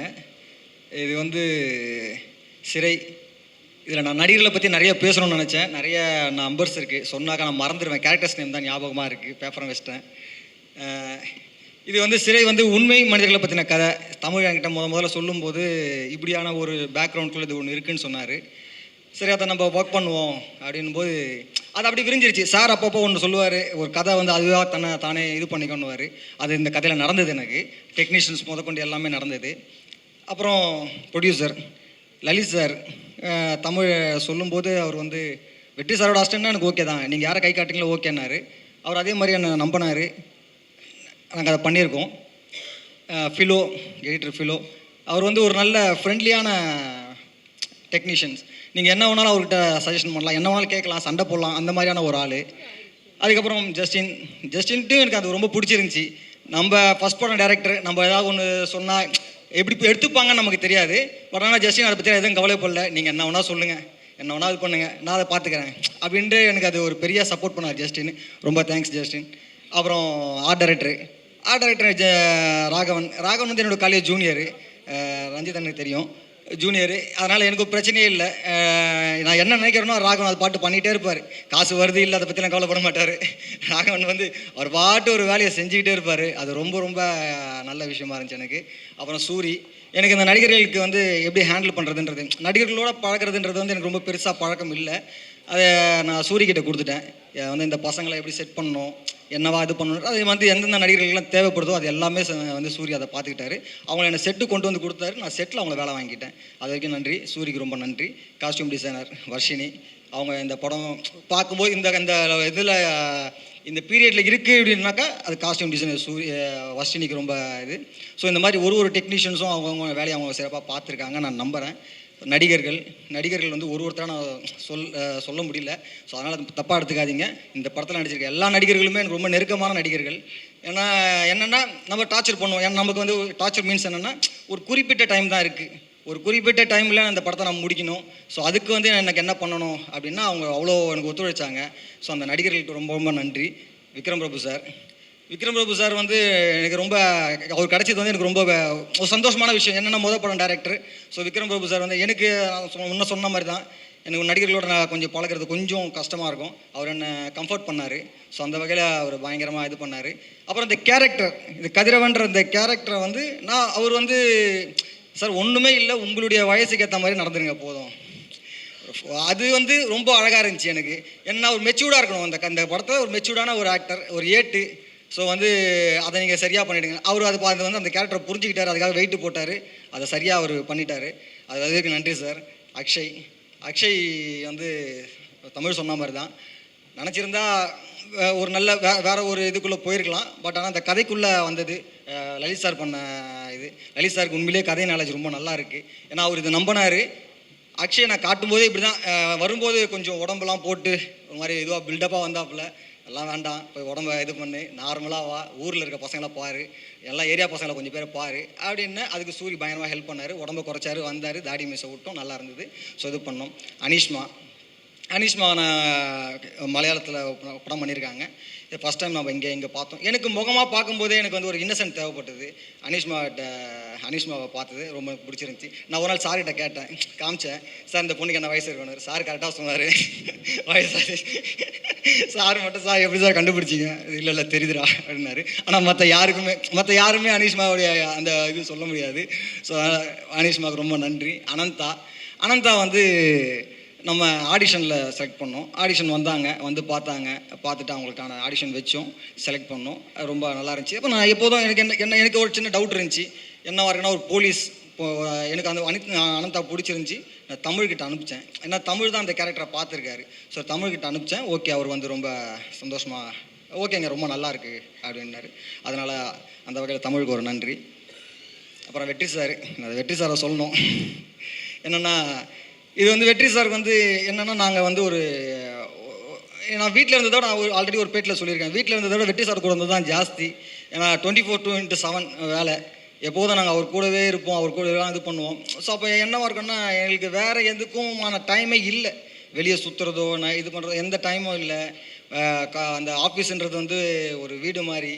நினச்சா படிச்சுக்கிட்டு இருக்கலாம், எழுதலாம், என்ன ஒன்றாலும் அந்த ஆஃபீஸ்க்குள்ளே பண்ணலாம். அங்கே தான் நான் உட்காந்து என்னுடைய 2 கதைகளையும் எழுதியிருக்கேன். ஸோ அந்த ஸ்பேஸு முதல்ல நான் பார்த்த ஒரு பெரிய பில்டிங் அதுதான். அதுக்கு முன்னாடி வரைக்கும் அவ்வளோ பெரிய பில்டிங் நான் பார்த்ததில்லை மீன்ஸ்னால் அந்த உள்ளே போய் பழகில்லை. ஸோ அப்படியான ஒரு இடமா எனக்கு அந்த ஸ்பேஸை அவர் கொடுத்தாரு. நைட்டு 2 மணிக்கு நீங்கள் உட்காந்து எழுதுனாலும் எழுதலாம். ஸோ அந்த மாதிரியான ஸ்பேஸ் அது ரொம்ப புக்ஸ் இருக்கும், எல்லாமே இருக்கும். ஸோ அந்த மாதிரியான ஒரு இடத்துல அப்படி எனக்கு ஒரு பெரிய ஒரு விஷயத்தை கொடுத்தாரு. ஆனால் அங்கே போகிறதுக்கு எனக்கு வந்து ரஞ்சித் அண்ணன் தான் இது பண்ணார். ஏன்னா ரஞ்சித் அண்ணன் தான் சார் உங்ககிட்ட வர வேண்டியது. முதல்ல ரஞ்சித் அண்ணன் தான் கூப்பிட்டு கேட்டாங்க. ரஞ்சித் அண்ணன் என்ன அனுப்பிச்சார், சும்மா இருக்கேன் நீ ஃப்ரீயாக இருக்கா போய் பாடுறா ஒரு டேரக்டர்னாரு. அங்கேருந்து ஒருத்தர்கிட்ட போனோம், அங்கேருந்து அப்படியே உங்ககிட்ட வந்து ஜாயின் பண்ணது. ஸோ அது வந்து என்னென்னா லேட்டாக தான் நம்ம படம் பண்ணியிருக்கோம் அப்படின்னாலும் ஒரு சந்தோஷமான விஷயம் தான். சரியான படத்துக்குள்ளே அதை வந்திருக்கோம் அப்படின்னு. ஆர்த்தி அக்கா வந்து எப்படின்னா எனக்கு ஒரு அக்கா தான். எனக்கு வந்து எங்கள் அம்மாவுக்கு 2 பசங்க. ஸோ அந்த மாதிரி தான் நான் அக்காவை பார்க்குறேன். ஏன்னா அவங்க எனக்கு பயங்கர சப்போர்ட். ஆர்த்தி அக்காவும் சரி, வந்தனா அக்காவும் சரி, எனக்கு பயங்கர சப்போர்ட்டு. ஏன்னா எப்போதும் பார்த்துக்கிட்டே அவங்க பார்த்து நான் வளர்ந்த பையன். ஏன்னா நான் ஒரு 15 வருஷமாக சார் கூட இருக்கேன். அப்போதுலேருந்து வரைக்கும் அவங்க என்னை பார்த்துக்கிட்டே இருக்காங்க. அதனால் எல்லா ஃபங்க்ஷனுக்குள்ளேயும் அவங்க இருக்கணும்னு ஆசைப்படுவேன். இந்த ஃபங்க்ஷனுக்கு வந்ததுக்கு ரொம்ப நன்றிக்கா. அப்புறம் இங்கே வந்திருக்க எல்லாருமே பெரிய பெரிய ஆட்கள். எனக்கு வந்து தானு சார்கிட்ட நான் போய் கதை சொல்லியிருக்கேன். தானு சார் ரொம்ப பிடிச்சிருந்துச்சி. ஸோ இது ஒரு நம்பிக்கையான இது. ஒரு சின்ன பசங்க கூட பார்க்க மாட்டார், அவர் உட்காந்து வச்சு பேச வச்சு அவர் அதை ரசிப்பார். சரி நீங்கள் பேசுங்க, நல்லா ஒரு இது இருந்துச்சு. எனக்கு தானு சாருக்கு ரொம்ப நன்றி. ரஞ்சித் வந்ததுக்கு ரொம்ப நன்றி.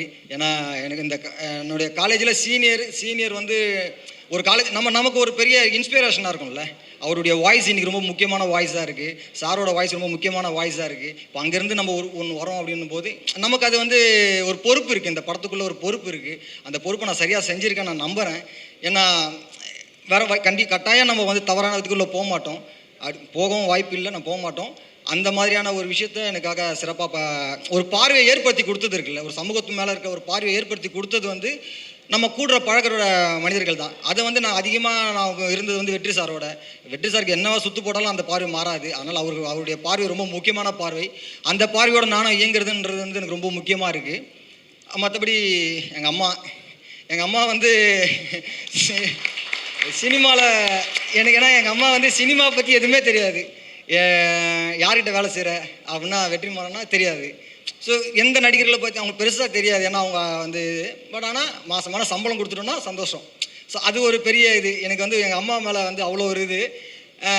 அவங்க சினிமாவில் நான் என்ன பண்ணுறேன்றது அவங்களுக்கு தெரியாதனாலும் ஏதோ ஒன்று பண்ணுறான், இவன் ஏதோ ஒன்று போகிறான் அப்படின்றது இருந்துச்சு. அந்த நம்பிக்கை அது ரொம்ப முக்கியமானது. எங்கள் அப்பா இல்லை, பட் ஆனால் அந்த இடத்துல எங்கள் அம்மா வந்து அதை எனக்காக அதை நின்று பார்த்தது ஸோ நான் போக வேண்டிய எல்லா விஷயத்துக்கும் எங்கள் அம்மா போய் நின்னது. ஸோ இதெல்லாமே எனக்கு ரொம்ப முக்கியமாக அவங்க பெரிய சப்போர்ட்டாக எனக்கு இருக்காங்க. ஸோ வந்து அவங்களுக்கு ரொம்ப ரொம்ப ரொம்ப நன்றி. மற்றபடி மற்ற நண்பர்கள், காலேஜ் படித்த என்னுடைய காலேஜ் கூட படித்த நண்பர்கள் எல்லாருமே வந்திருக்காங்க.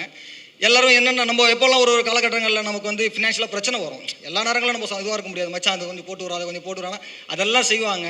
ஸோ அதே மாதிரி அந்த இடத்த வந்து வெற்றி சாராக எனக்கு கொடுக்கல பெருசாக. சில நேரங்களில் இருக்கும், சில நேரங்களில் எனக்கு கொடுக்கவே இல்லை. ஏன்னா அவர் வந்து கொரோனா டைம்லேயும் வந்து அவ்வளோ ஒரு விஷயத்த எங்களுக்காக பண்ணார். அது வந்து மறக்கவே முடியாது. அதனால தான் நான் ஃபேமிலின்னு சொல்கிறேன். அவர் வந்து ரொம்ப கேர் பண்ணுவார், ரொம்ப ரொம்ப ரொம்ப ரொம்ப கேர் பண்ணுவார். என்ன பண்ணுறான்னு பார்ப்பார். வெளியே போட்டால் கூட அவன் என்ன பண்ணுறான்னு எல்லாத்தையும் விசாரிப்பார். அது வந்து எனக்கு ரொம்ப சந்தோஷமாக இருந்துச்சு. அப்புறம் மாதேஷ் கேமராமேன். மாதேஷ் வந்து எனக்கு காலேஜ் நானும் அவனும் ஒரே கிளாஸ்மேட்டு தான். நானும் அவன் மச்சான் மாமானுவோம். அவன் எனக்கு இந்த படத்தை கிடச்சது ரொம்ப விஷயம். ஏன்னா அவன் கொஞ்சம் எக்ஸ்பீரியன்ஸ் ஆனாலே. நான் இது படம். இந்த படத்தை பண்ணும்போது எனக்கு சில இது இருக்கும், சிக்கல் இருக்கும், சொல்கிறதுலே சிக்கல் இருக்கும். நம்ம என்ன மாதிரியான நமக்கு மைண்டுக்குள்ளே ஒரு விஷயம் இருக்குது, அந்த மைண்டில் விஷுவல் சொல்கிறது ஒரு சிக்கல் இருக்கும். பட் ஆனால் நான் ஒரு கூட்டுத்தனமாக அதை நம்புவேன். என்ன அவன் நம்பினா, மச்சான் நீ பண்ணுறான் நான் பார்த்துக்கிறேன்டான்னா, அதை வந்து சரியாக பண்ணியிருக்கோன்னு நான் நம்புகிறேன். நீங்கள் எல்லாம் அந்த படத்தை பார்க்கணும். சிறை வந்து ரொம்ப முக்கியமான, எனக்கு படம், எனக்கு ரொம்ப முக்கியமான படம், ரொம்ப நெருக்கமான படம். ஒரு காம்பேக்டாக ஒரு இடத்துக்குள் ஒரு விஷயத்த படத்தில் சார் அப்பவுமே சொல்லுவார், படம் வந்து சின்னதாக பண்ணுங்கடான்னுவார்.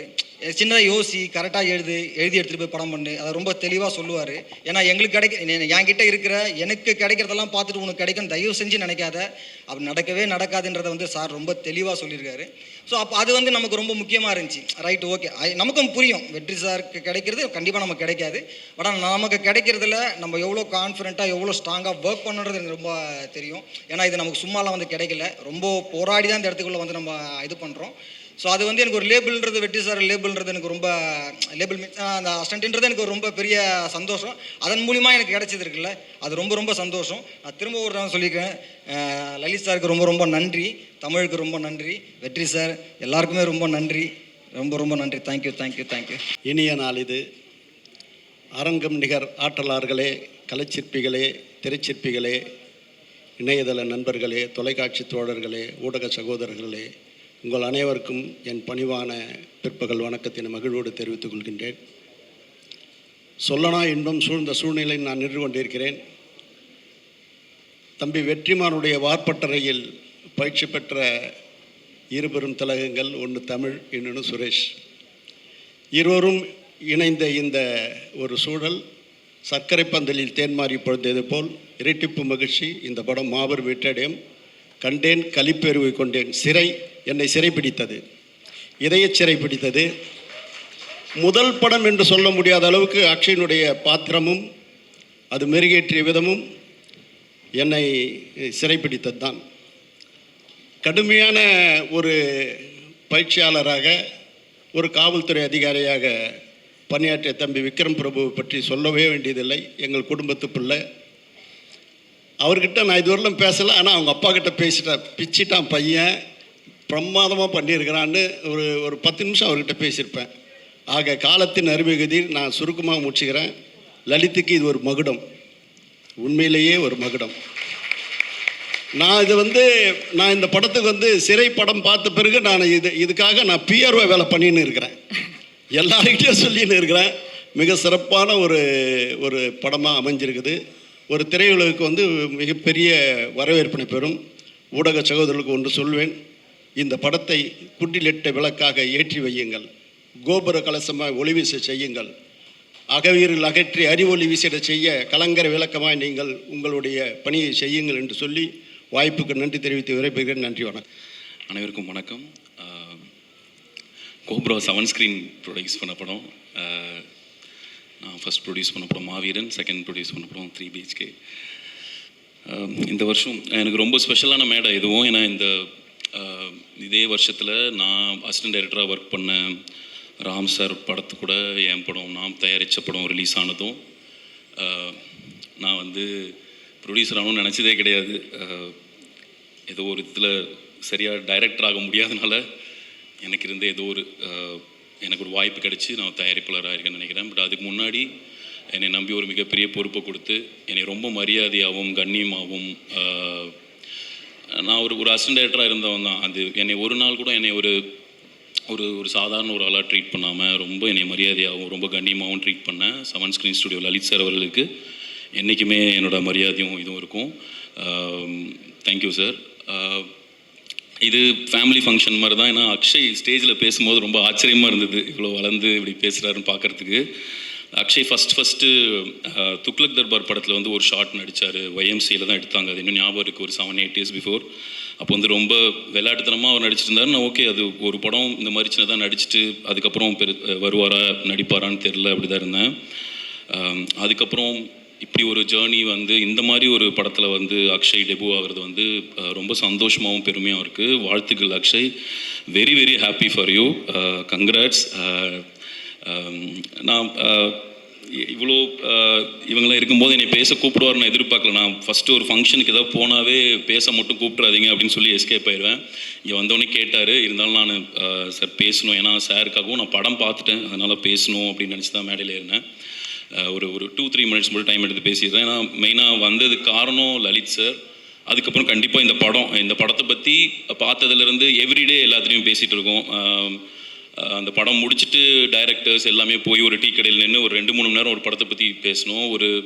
இப்போ இருக்கிற காலகட்டத்தில் ஒரு படத்தை பற்றி இவ்வளோ நாள் பேச முடியுதுன்றதே ஒரு பெரிய விஷயமா நான் இருக்குது. ஸோ முக்கியமாக லலித் சார், அவர் நீங்கள் பேசும்போது பார்த்துருப்பீங்க எவ்வளோ சாஃப்டாக, எவ்வளோ பண்பாக, எவ்வளோ கிரவுண்டடாக, ஏதோ ரொம்ப கிரவுண்டடான ரொம்ப ஹம்பிளான பேக்ரவுண்ட்லேருந்து வரவர் தான். அவங்க அப்பா ஆல்ரெடி ஒரு பெரிய லெவலில் அங்கே இது இருந்தாலும் அவரோட சொந்த முயற்சியில் அவர் ரொம்ப கஷ்டப்பட்டு, அவர் 10th மேலே படிக்கலன்னு நினைக்கிறேன் சார் வந்து. அதுக்கப்புறம் எனக்கு தெரியும் அவர் எவ்வளோ கஷ்டப்பட்டு வந்திருக்காருன்னு. அவர் சென்னையில் வந்தப்போ இங்கே நிறைய ஏரியாவில் போய் பால் போட்டிருக்காரு நிறையா வீடுங்களுக்கு. அப்புறம் கவர்மெண்ட் கான்ட்ராக்ட் எடுத்து ஒர்க் பண்ணியிருக்காரு. ஸோ அவரோட சொந்த முயற்சியில், அப்பாவை நம்பி ஃபேமிலி நம்பி வராமல் அவர் சொந்த முயற்சியில் வளர்ந்து இப்போ ஒரு மிகப்பெரிய தயாரிப்பாளராக இப்படி வந்திருக்காரு. அதுவும் தமிழில் மிகப்பெரிய படங்களாக மிகப்பெரிய ஸ்டாராக இருக்கிற விஜய் சார் கூட பேக் டு பேக் 2 படங்கள் பண்ணி இவ்வளோ பெரிய இடத்துல வந்திருக்காருன்னா அவரோட ஹம்பிள், ஒரு கிரவுண்டடான இடத்துல இருந்து அவரோட முயற்சியால் வந்திருக்கிறது தான் அது. அவர் எவ்வளோக்கு எவ்வளோ ஹம்பிள் சாஃப்டாக இருக்காரோ அவ்வளோக்கு எவ்வளோ ஸ்டபனான, ரொம்ப அடமெண்ட்டான, ரொம்ப ஸ்ட்ரிக்டான ஒரு ஃபாதர் மட்டும் இல்லை, ஒரு ப்ரொடியூசர் தான். ஒரு பைசாவையும் அப்படியே பேப்பரில் எடுத்து நோட் பண்ணிப்பார். ஓகே, இப்படி தான் பேசியிருக்கோம், இது தான் பண்ணியிருக்கோம் அப்படின்னு நோட் பண்ணிப்பார். அவர் எடுக்கிற டிசிஷன் வந்து ஒரு படத்தில் ஒரு இன்வால்வ் ஆகிறாரு, அவர் ஒரு படம் ப்ரொடியூஸ் பண்ணணும்னு முடிவு பண்ணி இறங்குறாருனாவே கண்டிப்பாக அந்த படத்தை ப்ராப்பராக அவரால் எடுத்து கரெக்டாக முடித்து டெலிவரி பண்ணிட முடியும் அப்படின்னா தான் அந்த படத்துக்குள்ள அவர் இறங்குவார். இல்லாட்டி கண்டிப்பாக அந்த படத்தை அவர் தொடவே மாட்டார். ஸோ இந்த படம் அவர் எடுத்து பண்ணுறாருன்னும் போதே அவர் வெறும் பையனுக்காக மட்டும் பண்ணல, அவர் கண்டிப்பாக இது வியாபாரமாகவும் பிஸ்னஸாகவும் இதை எல்லா விதத்துலேயும் கரெக்டாக இருந்தால் தான் தொடுவார் எனக்கு தெரியும். அந்த விதத்தில் இந்த படம் ஆல்ரெடி மிகப்பெரிய சக்ஸஸ். ஏன்னா இப்போ இருக்கிற நிலமையில் ஒரு ரிலீஸுக்கு முன்னாடி ஒரு சேட்டலைட் டிஜிட்டல் முடிகிறது எவ்வளோ ஒரு சிரமமான விஷயம்னு இங்கே இருக்கிற எல்லா தயாரிப்பாளருக்கும் தெரியும். அந்த விதத்தில் வாழ்த்துக்கள் சார், மொத்த டீமுக்கும் வாழ்த்துக்கள்.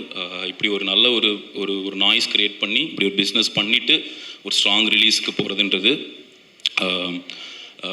அப்புறம் படம் இந்த வருஷத்தில் என்னை பொறுத்த வரைக்கும் தி பெஸ்ட் ஃபிலிம் அப்படின்னு என்னை ஒரு படம் சொல்ல சொன்னால் கண்டிப்பாக நான் சிறை தான் சொல்லுவேன்.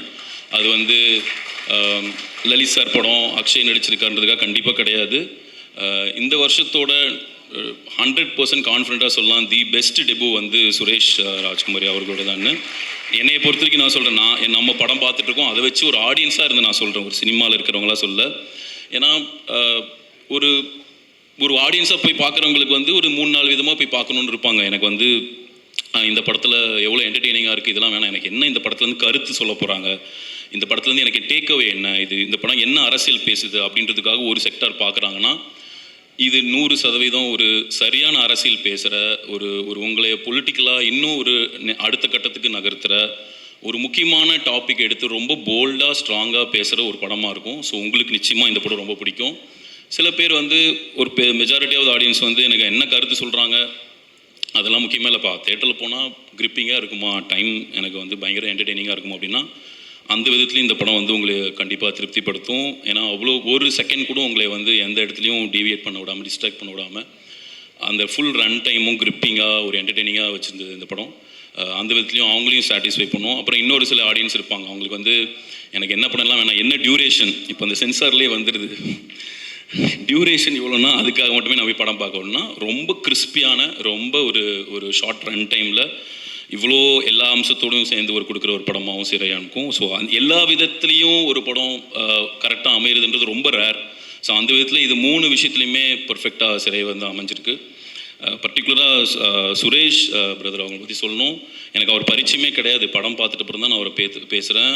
இந்த படம் பார்க்குற யாருமே இது வந்து ஒரு ஃபஸ்ட் ஃபிலிம் டைரக்டரோட படம்னு சொல்ல முடியாது. ஏன்னா அந்தளவுக்கு ஒரு strong control over the craft, extraordinary casting. நான் விக்ரம் பிரபு சார் ஆர் அக்ஷய் அவங்கள மட்டும் சொல்ல, அதில் நடிச்சிருக்கிற அந்த ஃபீமேல் கதாபாத்திரம் ஏற்று நடிச்சிருக்கிற அவங்க 2 பேர் 3 பேராக இருக்கட்டும், அவங்களோட அக்காவாக ரோல் பண்ணுறவங்களா இருக்கட்டும், அப்புறம் அந்த கூட வர போலீஸ் ஆஃபீஸர்ஸாக இருக்கும். அவங்க மட்டும் இல்லாமல் சின்ன ரோல், அதில் வந்து ஒரு ஃபோட்டோகிராஃபராக ஒருத்தர் வருவார், அவர் ஒரு சீனாக வருவார், அவரோட முகங்கள்லேருந்து. அப்புறம் ஜெயிலில் வந்து ஒருத்தர் சோப்பு எடுத்து கொடுப்பாரு, அவரோடலேருந்து. இந்த மாதிரி ஒரு கேஸ்டிங்கும் ப்ரில்லியண்ட்டாக பண்ணியிருந்தாங்க. அதில் நடித்தவங்க எல்லாமே அவ்வளோ அழகாக இருந்தது. ஸோ இந்த படம் வந்து வெரி ஃபஸ்ட்டு சீன் உங்களை வந்து ஒரு அரெஸ்ட் பண்ணிடும். நம்ம ரொம்ப போய் உட்காந்து ஓகேப்பா ஒரு படம் ஆரம்பிக்கிறது கொஞ்சம் டைம் எடுக்குன்னு உட்காந்து உங்களை ஃபஸ்ட்டு சீனில் கட்டி போட்டாங்க. அது ஸ்டண்ட் வந்து பிசி ஸ்டண்ட்ஸ்ன்னு போட்டிருந்தா, அவர் பேர் தெரில, ஒரு எக்ஸ்ட்ரானரி ஒர்க். அந்த ஃபஸ்ட்டு ஸ்டண்ட்லேயே வந்து நம்மளை அப்படியே அரெஸ்ட் பண்ணி உட்கார வச்சிட்டாரு. ஸோ அவருக்கும் entire team, Tamil brother, Suresh sir, அவர் வெற்றி சார்ட்டேருந்து வராங்கன்னும் போது கண்டிப்பாக இது பொலிட்டிக்கலி கரெக்டான ஃபிலிமாக இருக்கும்னு நிச்சயமாக தெரியும், அதில் டவுட்டே கிடையாது. எனக்கு ஒரே அந்த ஒரு இதுதான், ஓகே வெற்றி சார் டீம்லேருந்து ஒருத்தவங்க வந்து படம் பண்ணுறாங்க, எப்படி இருக்குன்னு போய் பார்க்கலான்ற ஒரு எக்ஸ்பெக்டேஷனோட மட்டும்தான் போய் பார்த்தோம். பட் எல்லா விதத்துலையும் நம்மளோட எக்ஸ்பெக்டேஷனை ஃபுல்ஃபில் பண்ணுறது மட்டும் இல்லாமல் ஒரு படி மேலே போய் அதை எங்கேஜ் பண்ணுற படமாக இருந்தது. ஏன் நான் பொலிட்டிக்கல் கரெக்ட் ஃபிலிம் அப்படிலாம் சொல்கிறேன்னா, ஒரு 75 இயர்ஸ் இவ்வளோ வருஷமாக தமிழ் சினிமா இருந்துகிட்டு இருக்கு அப்படின்னா, இதில் எவ்வளோ படத்தில் வந்து ப்ரொட்டாகனிஸ்டோ இல்லை கதையோட மையப்பாத்திரமாக இருக்கிறவங்க வந்து ஒரு இஸ்லாமிய பேரோட கடைசியாக எந்த படம் பார்த்தோன்னே எனக்கு மெயின் ஸ்ட்ரீம் ஃபிலிமில் மாநாடு தான் ஞாபகம் இருக்குது. நம்ம அதுவே ரொம்ப ரேர். ஒரு முஸ்லீம் கேரக்டரை ஒரு மையப்பகுதியில் இருக்கிற ஒரு கேரக்டர் பேராக வைக்கிறதே ஒரு பெரிய இதுவாக இருக்கிற விஷயத்தில், வெறும் பேராக மட்டும் இல்லாமல் அவங்களோட ஃபேஸ் பண்ணுற விஷயத்த ப்ரீச்சியாக சொல்லாமல் ரொம்ப கிரிப்பிங்காக ஒரு ஆடியன்ஸ் ஃப்ரெண்ட்லியாக சொன்ன இந்த படத்துக்கு தேங்க்ஸ் சுரேஷ் ஃபார் இந்த படம் கொடுத்ததுக்கு. ஒரு ஆடியன்ஸாக ரொம்ப நன்றி.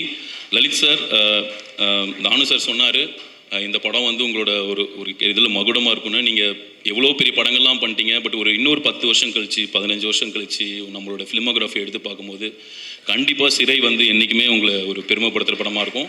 அதனால் இது பாக்ஸ் ஆஃபீஸ் பண்ணால் இது பாக்ஸ் ஆஃபீஸ்லேயும் எனக்கு நம்ம தமிழ் ஆடியன்ஸ் மாதிரி எனக்கு தெரிஞ்சு இந்தியாவில் பெஸ்ட் ஆடியன்ஸ்னால் தமிழ் ஆடியன்ஸ்னு வெற்றி சார் சொல்லுவார் நிறையா. அதில் அதுதான் உண்மை. கண்டிப்பாக இந்த படம் ஆடியன்ஸ் வந்து கொண்டாடுவாங்க. அண்ட் என்றைக்குமே உங்களுக்கு ஒரு இது பேர் கொடுக்குற படமாக இருக்கும் சார். அப்புறம் நீங்கள் ரொம்ப ஸ்ட்ரிக்டாக இருக்கும் போது ஒர்க் பண்ணும்போது நான் நினச்சிட்டே இருப்பேன் ஏன் இப்படி இருக்கார் அப்படின்னு. இப்போ ப்ரொடியூசர் ஆகிட்ட அப்புறம் ரொம்ப இப்போ புரியுது சார் ஏன் ஸ்ட்ரிக்டாக இருந்தீங்க என்னென்னு. ஏன்னா ஒரு ப்ரொடியூசராக இங்கே நீங்கள் ஒரு ஜெயிக்கணும், ஒரு பேர் எடுக்கணும்னா, ஒரு நடிகர்னால் ஒரு வெற்றி கொடுத்து ஒரு நல்ல படம் நடித்து பேர் எடுத்துடலாம். ஒரு இயக்குனர்னால் ஒரு நல்ல படம் எடுத்து வெற்றி படம் கொடுத்து பேர் எடுத்துடலாம். இங்கே நீங்கள் ப்ரொடியூசர்னால் எவ்வளோ வருஷம் இங்கே சர்வைவ் ஆகுறீங்க, எத்தனை வருஷம் இங்கே ஒரு படம் கம்பெனி ரன் ஆகிட்டு இருக்குன்றதை வச்சு மட்டுமே இருக்கிற மாதிரி அப்படி ஒரு நிலைமையில் இங்கே எனக்கு கண்ணுக்கு தெரிஞ்சு இங்கே இருக்கிற எல்லாத்துக்கும் ஒருத்தங்க ஒரு 2-3 பேர் தான் கண்ணிலே தெரியுறாங்க. ஒன்று தானு சார், ஒரு 40 இயர்ஸ்க்கு மேலே இங்கே சர்வைவ் பண்ணுற ஒரு கேமில் இருக்காருன்னா ஆச்சரியமாக இருக்குது. படம் ப்ரொடியூஸ் பண்ண ஆரம்பிச்சதுலேருந்து எப்படி ஒருத்தர் இங்கே இந்த இதுக்கு நடுவில் ஒரு 40 வருஷம் சர்வை பண்ணி இப்படி பண்ணிட்டு இருக்காருன்னு. அதே மாதிரி சத்யஜோதி தியாகராஜன் சார், இந்த மாதிரிலாம் நம்ம இங்கே சர்வை பண்ணி ஆகணும்னா லலித் சார் மாதிரி அந்த நிறைய குவாலிட்டிஸ் ரொம்ப முக்கியன்றதையும் நான் கற்றுக்கிட்டேன். And Vikram Prabhu sir very very happy. எங்கள் அப்பா வந்து மிகப்பெரிய சிவாஜி சார் ஃபேன். சில பேரோட சக்ஸஸ் தான் வந்து ரொம்ப எல்லாமே ஃபேமிலியாக ஒரு பர்சனலாக எடுத்துப்போம். இந்த படம் பார்த்தோன்னே எங்களுக்கு ரொம்ப பர்சனலாக ரொம்ப ஹாப்பியாக இருந்தது. அதேமாதிரி தமிழ்நாட்டில் இருக்கிற பல பேரும் இந்த படத்தை வந்து ஓன் பண்ணுவாங்க நம்புகிறேன். எனக்கு ரொம்ப பிடிச்சவங்க படங்களில் சிறை எப்பவுமே ஃபஸ்ட் ஃபிலிமாக இருக்கும்.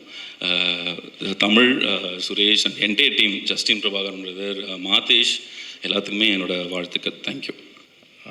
சிறை ஒரு 3-4 டேஸ்க்கு முன்னாடி இந்த படம் வந்து பார்க்க ஒரு வாய்ப்பு இருந்தது. லலித் கூப்பிட்டுருந்தார்.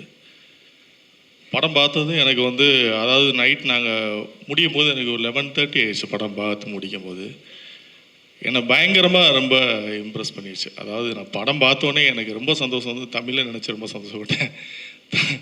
தமிழ் வந்து வெற்றியனோட அசிஸ்டன்ட்ன்றது எங்கள் மாவட்டத்துக்காரன்றதுனால அந்த ஒரு கர்வம் இருந்து எனக்கு எங்கள் மாவட்டத்தில் இருந்ததே இந்த மாதிரி ஒரு அரசியல் பேச முடியும். ஏன்னா நாங்கள் வந்து அந்த மாதிரி இணக்கமாக உருவான பழகின வாழ்ந்த ஒரு மாவட்டம் ராமநாதபுரம் மாவட்டம். அந்த இடத்துல இருந்து தமிழில் வந்து இப்படி ஒரு கதையை தேர்ந்தெடுத்திருக்காருன்றது வந்து எனக்கு ரொம்ப மகிழ்ச்சியாக இருந்தது. அது வெற்றியண்ணன் அசிஸ்டன்ஸ்லேருந்து முதல்ல வரேன், ரெண்டாவது சுரேஷ் வந்திருக்காங்க. ரொம்பவே சுரேஷ் உங்களுடைய உழைப்பு வந்து உண்மையாகவே ரொம்ப பாராட்டும்படி இருந்தது. நான் நேசிக்கிற இயக்குநர்கள் வரிசையில் நீங்கள் வந்துட்டீங்கன்னு நான் நம்புகிறேன். நான் ஏன்னா எனக்கு சில இயக்குநர்கள் வந்து முடியும், அதனால் நம்ம பேர் சொன்னோன்னா அது வந்து மற்றவங்கள நம்ம உதாசீனப்படுத்துகிற மாதிரி இருக்குது. நான் அப்படி சொல்ல விரும்பல. எனக்கு பிடிச்ச இயக்குநர்களும் ஒரு லிஸ்ட் இருக்குது, நான் அதை அப்பப்போ சொல்லுவேன், எல்லாத்துலேயுமே சொல்லுவேன். அந்த வரிசையில் நீங்கள் வந்துட்டீங்கன்னு நான் நம்புகிறேன். அப்புறம் எனக்கு இன்னொரு சந்தோஷம், விக்ரம் பிரபு சார் இந்த படத்தில் அவரை பார்த்து எனக்கு ரொம்ப உண்மையாகவே ரொம்ப சந்தோஷமாக. ஏன்னா நாங்கள்லாம் சிவாஜி சார், எங்கள் ஜென்ரேஷன் வேறு, சிவாஜி சார் ஜென்ரேஷனாக கூட சிவாஜி சாரை நாங்கள் பார்த்து வளர்ந்த ஒரு என்றதுனால விக்ரம் சாரை பார்க்கும்போது எனக்கு டானாக்காரனாக இருக்கட்டும், இருகப்பட்டுருவா இருக்கட்டும், இந்த படமாக இருக்கட்டும், அவருடைய கதை தேர்வு வந்து ரொம்ப பிடிச்சிருந்தது. இந்த படத்தில் அதை பார்க்கும்போது அவரை வந்து ரொம்ப எனக்கு ஆச்சரியமாக இருந்தது. கூடிய சீக்கிரம் வந்து அன்னை இல்லாமல் வந்து ஒரு பரபரப்பாயிரும் சார். உங்களுக்கு அப்புறம் தர்சன் வந்து ராவல் அடுத்த தர்சனம் பின்னாடியே வந்துக்கிட்டு இருக்காள் நினைக்கிறேன். 2 பேரும் அன்னை இல்லத்தை மீண்டும் பரபரப்பாக்கிடுவேன்ற நம்பிக்கை வந்தது. இந்த படத்தில் பேசுகிற அரசியல் வந்து எனக்கு வந்து ரொம்ப நுட்பமான அரசியல். அந்த அரசியலுக்காகவே இந்த படம் வந்து கொண்டு போய் நான் நிறைய பேர்ட்ட ஃபோன் பண்ணி சொன்னேன், இந்த படம் வந்து வெற்றி அடையணும் அப்படின்ட்டு. ஏன்னா நான் மாநாடு பண்ணும்போது எனக்கு வெங்கட் பிரபு சொன்னது ஒரே ஒரு லைன் மட்டும்தான் சொன்னார், my name is Khan, I am not terrorist. இந்த ஒரு வரி தான் அவர் சொன்ன கதை. இதை வச்சு தான் இந்த ஒரு வரியில் எவ்வளோ வலி இருக்குன்றதை உணர்ந்து தான் அந்த படம் பண்ணணும்னு சொல்லி நானும் சிம்பு வெங்கட் பிரபு 3 பேருமே முடிவெடுத்தோம். அதுதான் இந்த படத்தோட கதையின் கூட நான் நம்புகிறேன். ஏன்னா 1931 தொடர்ந்து இன்னைக்கு வரைக்கும் உள்ள தமிழ் சினிமாவில் ஒரு சமூகத்து மேலே நம்ம தொடர்ந்து வன்முறை செலுத்திக்கிட்டு இருக்கோம். நம்மளை அறியாமலே செய்கிறோம். என்னென்னா நமக்கு வந்து பொது புத்தியில் அப்படி ஒரு தாட்ஸ் இருக்குது. இங்கே முஸ்லீம்கள்லாம் வந்துட்டு தீவிரவாதிகள் தான். இப்போ ஒரு கேரக்டர் முஸ்லீமாக நம்ம கிரியேட் பண்ணுறோம்னா ஒன்று தொப்பி தாடி வச்சுருவோம், வச்சு அவன் முஸ்லீம் கேரக்டர், இல்லைன்னா கறிக்கடை பாய், இல்லைன்னா ஒரு ஊதுவதி சம்பராணி கொளுத்துற ஒரு கேரக்டர். இந்த 3 கேரக்டர் தான் நம்ம வந்து அதிகமாக வந்து தமிழ் சினிமாவில் காமிச்சிருவோம். இதுவே அவங்க மேலே நம்ம செலுத்துகிற பெரிய வன்முறையாக தான் பார்க்குறேன். எந்த படத்துலையும் வந்து அவங்கள வந்து நம்ம வந்து சரியாக காமிச்சதில்லைன்னு நினைக்கிறேன் நான். அதை இந்த படத்தில் வந்து அந்த குறையை வந்து தமிழ் வந்து தீர்த்திருப்பது வந்து எனக்கு உண்மையாகவே ரொம்ப சந்தோஷமாக இருக்குது. மாறின சமூகங்கள், மாறின பொது புத்தியிலேருந்து நமக்கு ஒரு யாரோ சிலர் செய்கிற தவறு வந்து ஒட்டுமொத்த சமூகத்துடைய அடையாளமாக மாற்றுறது வந்து தவறுன்றதை நம்ம தமிழ் சினிமாக்காரன் புரிஞ்சுக்கணும். ஒரு கதாபாத்திரத்தை உருவாக்கும் போது அவங்களுக்குள்ள நிறைய வாழ்வியல்கள் இருக்குது அப்படின்றத நம்ம புரிஞ்சு இனிமேலாவது அந்த மாதிரி கதாபாத்திரங்களை உருவாக்கும் போது அவங்களுக்குள்ள வாழ்வியலே நம்ம ஒரு படங்களை சொல்லணுன்றது தான் என்ன மாதிரி அவளுடைய ஆசை. அப்புறம் அக்ஷய் தம்பி வந்து லலித்தோட சன்னு முதல் படத்துலேயே ஒரு வெற்றி படமாக கொடுத்துட்டீங்க. நல்ல கதையை தேர்ந்தெடுத்து நல்ல சிறப்பாக அடிச்சுக்கிட தம்பி, ஒரு பெரிய எதிர்காலம் இருக்குது. ஏன்னா தமிழ் சினிமாவில் காதல் படங்கள் வந்து குறைஞ்சிருச்சு. காரணம் என்னென்னா யங்ஸ்டர்ஸ் யாரில் காதல் பண்ணுற அளவுக்குள்ள ஹீரோக்கள் ரொம்ப குறைவாக இருக்காங்கன்றதுனால தமிழ் சினிமாவில் வந்து காதல் படங்கள் குறைஞ்சதுனால தான் இங்கே வன்முறைகளும் அதிகமாகிடுச்சுன்னு நினைக்கிறேன். சமூகங்களில் வன்முறைகளும் நிறைய அதிகமானது காதல் படங்கள் குறைஞ்சதுனால. ஸோ இனி உன்ன மாதிரி இளைஞர்கள்லாம் நிறைய வந்தாங்கன்னா இனி காதல் படங்களும் தமிழ் சினிமாவில் நிறையா வரும். உறவுகளுடைய மேன்மைகளை பற்றக்கூடிய சொல்லக்கூடிய படங்களும் இங்கே குறைஞ்சிருச்சு. இப்போ நமக்கு சமூக பிரச்சனைகளை சொல்கிறதுக்கெலாம் சில இயக்குநர்கள் வந்துட்டாங்க. வெற்றிமாறன், பா ரஞ்சித், நம்ம மாரி செல்வராஜ், இப்படி இப்போ அந்த லிஸ்ட்டில் நம்ம சுரேஷ் சக்கரவர்த்தியும் வந்திருக்காங்க சுரேஷ்னு. ஸோ சமூக பிரச்சனைகளை நம்ம பேசுகிறோம். ஏன்னா சினிமாக்காரங்களுக்கு வந்து பெரிய சோசியல் ரெஸ்பான்சிபிலிட்டி இருக்குது. ஏன்னா சினிமாவை வந்து இந்த மக்கள் வந்து முழுசாக நம்புகிறாங்க. நம்ம எவ்வளோ தான் மேடை போட்டு கற்றுன்னு கற்றுனாலும் அவன் சினிமாவில் சொல்கிற சின்ன விஷயத்தை தான் இந்த சமூகம் வந்து எடுத்துக்கிறது. ஸோ அதனால் வந்து சினிமாவில் வந்து நமக்கு நிறைய சோசியல் ரெஸ்பான்சிபிலிட்டி இருக்குது. நம்ம படம் பண்ணுறது வெறும் பொழுதுபோக்குன்றது மட்டும் இல்லாமல் அந்த பொழுதுபோக்கோடு சேர்ந்து நம்ம சில நல்ல விஷயங்களே இந்த மக்களுக்கு கடத்தணுன்றது தான் எனக்கு ஆசை. ஏன்னா கமர்ஷியல் படம் கொடுக்கணுன்றதுல மாற்று கருத்து இல்லை. சுப்பிரமணியனே கோச்சுக்குவார். ஏன்னா லலித் சொன்ன மாதிரி சுப்பிரமணியன்ட்டு நான் 2 வருஷம் ஆச்சு பேசி அப்படின்ற மாதிரி நாங்கள் எல்லாருமே சுப்பிரமணியன்ட்டு அப்பப்போ பேசாமல் இருப்போம், திரும்ப பேசுவோம். அது எங்களுக்குள்ள வரவு செலவில் உள்ளதில்ல. கொஞ்ச நாள் பேசாமல் இருப்போம். அப்போ அவரே கூப்பிட்டு எங்களுக்கு சுப்பிரமணியன்லாம் வந்து தமிழ் சினிமாவுக்கு சுப்பிரமணியன் செல்வமணியன்லாம் வந்து தமிழ் சினிமாவுக்கு இன்றைய காலகட்டத்துக்கு மிக தேவையான ஆட்களாக நான் பார்க்குறேன் நான். ஏன்னா இங்கே சொன்ன மாதிரி சிவா சொன்ன நம்ம விஸ்வா சொன்னது மாதிரி தமிழ் தமிழ் சினிமா கொஞ்சம் கொஞ்சமாக வந்து 40 வருஷம் சத்யஜோதி ஆராய்ச்சன் சாரும் தானு சார் இருக்காங்கன்றது ரொம்ப பெருமையாக இருக்குது. அந்த மாதிரி 40 வருஷம் இன்றைக்கி நாங்கள்லாம் இருப்போமான்னு எங்களுக்கு தெரியல. ஏன்னா நிலைமை ரொம்ப மோசமாக இருக்குது. அப்போ அதெல்லாம் வந்து சரி பண்ணுறதுக்கு சுப்பிரமணியன் செல்வமணியன்லாம் இங்கே தமிழ் சினிமாவுக்கு தேவையான ஒரு ஆட்களாக இருக்காங்க. இந்த படம் வந்து மிகப்பெரிய வெற்றி அடைகிறது வந்து உங்களை மாதிரி பத்திரிகையாளர்களுக்கு அந்த ரெஸ்பான்சிபிலிட்டி. நல்ல படங்களை கொண்டு போய் சேர்த்துட்டு நம்ம அந்த நல்ல படங்களை மக்கள்கிட்ட கொண்டு போய் சேர்க்க வேண்டிய கடமை பத்திரிகையாளர்களுக்கு இருக்குது. அப்படின்னா தான் நம்ம தமிழ் சினிமா வந்து நல்ல நல்ல படங்களை கொடுக்க முடியும். அந்த படங்கள் போய் சேரலைன்னா அடுத்து நல்ல படம் எடுக்கிறதுக்கு நம்ம யோசிக்க வேண்டியதாக இருக்குது. பாலு மகேந்திரா சார் எடுத்த மாதிரி நீங்கள் கேட்டவை அப்படின்னு ஒரு படம் எடுத்த மாதிரி அப்புறம் எல்லாரும் ஆளுக்கு ஒரு நீங்கள் விரும்பியவை இதுதான் கொடுக்க ஆரம்பிச்சிட்டாங்கன்னா நம்ம தமிழ் சினிமாவோட தரம் ரொம்ப கெட்டு போயிடும். அதனால் பத்திரிகையாளர்கள் தயவு செய்து இந்த படத்தை கொண்டு போய் வெகுஜனங்கள்கிட்ட சேர்க்கணும், இந்த படத்தை வெற்றியடை செய்யணும்னு சொல்லி கேட்டு அனைவருக்கும் நன்றி கூறி விடைபெறுகிறேன். நன்றி. நன்றி சார். தேங்க்யூ. தேங்க்யூ. அனைவருக்கும் வணக்கம். சிறை படம் பார்த்தோன்னே வெளியே வந்து டைரக்டரை பார்த்து கை கொடுத்து நீங்கள் யாரோட அசிஸ்டன்ட் தான் கேட்டேன். ஃபஸ்ட்டு வெற்றி சார் அசிஸ்டன்ட்னு சொன்னார். நிச்சயமாக வெற்றிமாறன் ஸ்கூலுக்கு பெருமை சேர்க்கக்கூடிய ஒரு அற்புதமான டைரக்டர் நீங்கள் சினிமாவை கொடுத்துருக்கீங்க சார். ஏன்னா என்னோடய பாயிண்ட் ஆஃப் வியூவில் இந்த படம் வந்து முழுக்க ஒரு directors film, out and out directors film. அந்த மாதிரி வந்து ஒரு பர்ஃபெக்ஷன். அது எப்படி சொல்கிறதுனே, அது நட்சத்திர தேர்வுகள், அவங்கள்ட்ட வேலையை வாங்கின விதம், ஒரு ஆர்டிஸ்டோட பர்ஃபார்மன்ஸ் எல்லாத்துலேயும் எனக்கு டைரக்டர் முகம் தான் தெரிஞ்ச மாதிரி நான் ஃபீல் பண்ணேன். இன்றைக்கி வந்து அக்ஷய் வந்து இப்படி ஒரு பர்ஃபார்மன்ஸ் அப்படின்னா நிச்சயமாக அது சுரேஷ் இல்லாமல் நடக்கலைன்னு நான் நம்புகிறேன். ஏன்னா ஒரு புதுமுகத்தை பெரிய அனுபவம் இல்லாத ஒருத்தரை கொண்டாந்து இவ்வளோ பெரிய பர்ஃபார்மன்ஸ் பண்ண வச்சு இன்றைக்கி வந்து அக்ஷய்ன்ற ஒரு அற்புதமான நடிகரை கொண்டாந்து தமிழ் சினிமாவில் கொடுத்துருக்காரு. All the best Akshay. கண்டிப்பாக நீங்கள் ரொம்ப பெருசாக வருவீங்க. இதுக்கப்புறம் கூட நிறையா நல்ல இது மாதிரி மென்மையான காதல் படங்களை பண்ணுங்கள். உடனே ஜிம்முக்கு போய்ட்டு ஆக்ஷன் படம் ஆரம்பிச்சிடாதீங்க. அந்த அற்புதம் வாழ்த்துக்கள். சுரேஷ் கண்டிப்பாக வந்து தமிழ் சினிமாவில் ஒரு அற்புதமான இடத்த பிடிச்சிருக்கீங்க. நீங்கள் இன்னும் நிறையா பெருசாக வளரணும் என்னுடைய வாழ்த்துக்கள். அதில் முக்கியமான பங்கு தமிழ் சாருக்கு இருக்குது. அவருடைய கதை, அவர் கொடுத்த அந்த டீட்டெயில்ஸ் என்ன இருந்தாலும் அதெல்லாம் வந்து ரெண்டு பேத்துக்குள்ள அண்டர்ஸ்டாண்டிங் வந்து இந்த படத்தை ரொம்ப அழகாக கொண்டு வந்துட்டு நினைக்கிறேன். அவங்க ரெண்டு பேருக்கு ஒருத்தர் மேலே ஒருத்தர் வச்சுருக்கிற மரியாதை தான் வந்து இந்த படத்தை இவ்வளோ தூரம் கொண்டு வந்துருக்கு. இந்த இடத்துல அவங்களுக்கு தெரியுது. விக்ரம் பிரபு அவருடைய கம்பீரம் மறக்கவே முடியல. இது வரைக்கும் எந்த படத்துலையும் விக்ரம் பிரபு பார்க்கும்போது நான் பிரபு சார் மனசில் வந்ததே இல்லை. இந்த படத்தில் எங்கேயோ பிரபு சார் இருக்கிற மாதிரி தெரிஞ்சிச்சு. அந்த ஒரு கம்பீரம் இருந்துச்சு அவர்கிட்ட. ரொம்ப அழகான படம். ஜஸ்டின் பிரபாகர் ரீரெக்கார்டிங் சான்ஸே இல்லை, எக்ஸலண்ட்டாக பண்ணியிருந்தீங்க. மாதேஷோட ஃபோட்டோகிராஃபி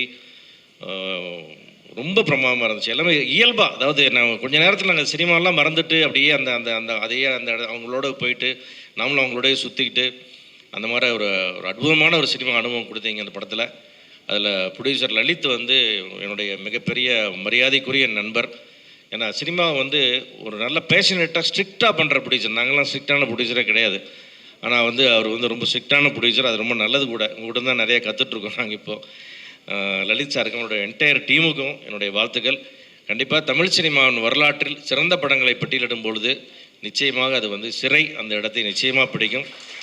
அந்த படத்தில் நடித்த மற்ற அந்த ஹீரோயின், அந்த பொண்ணு ரொம்ப அற்புதமாக இருந்தது.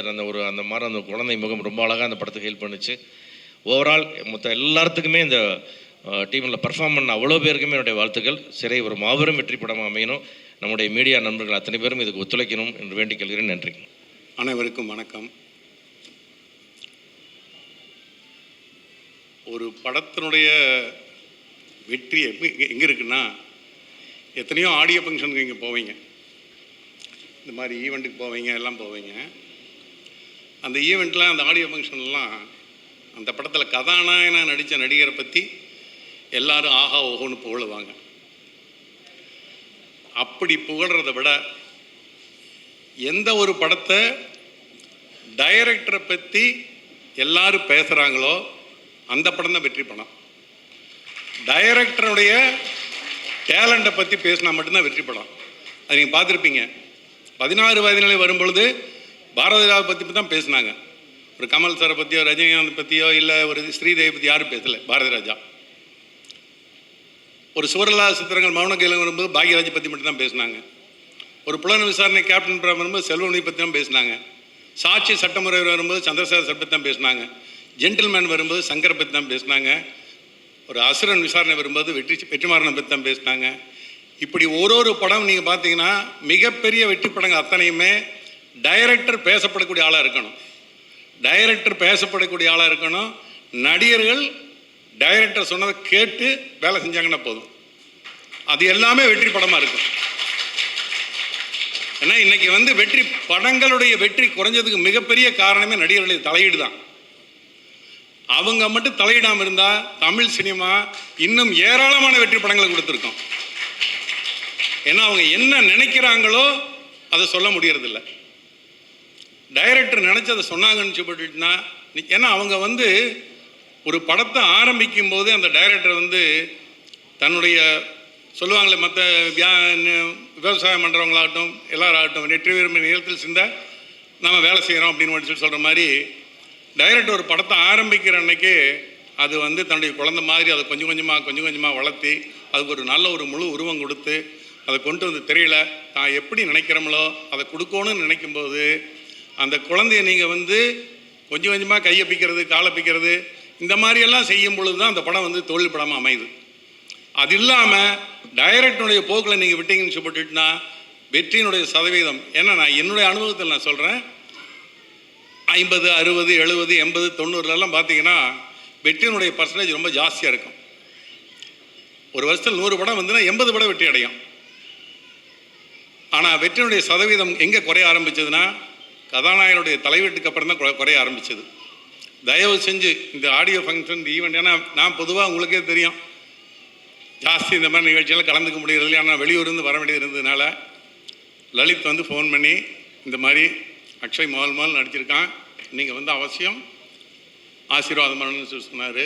அப்போ நான் சொன்னேன் கண்டிப்பாக வரணுடு அப்படின்னு சொல்லித்தான் வந்தேன். நீங்கள் படத்தை பார்த்துருங்க அப்படின்னு சொன்னார். காலையில் வந்த உடனே படம் பார்த்துட்டு தான் நேரம் நான் இங்கே வந்தேன்.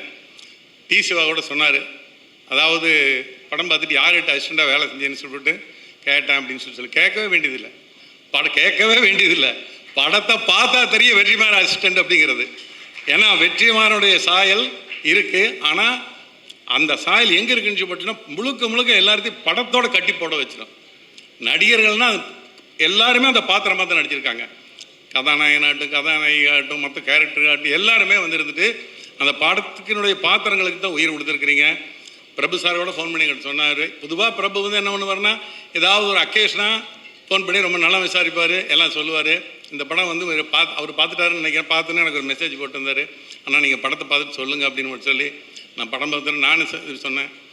அற்புதமாக வந்து விக்ரம் பரவபுரத்தில் பிரமாதமாக பண்ணியிருக்கேன். ஏன்னா இவங்கெல்லாம் வந்து நம்ம பையனு கூட சொல்லக்கூடாது, பேர பசங்க மாதிரி இவங்கெல்லாம் வந்து நல்லா இருக்கணும் அப்படின்னு நம்ம மாதிரி இருக்கிறவங்க பெரியவங்க வந்து மனமாற அவங்கள வாழ்த்தணும்.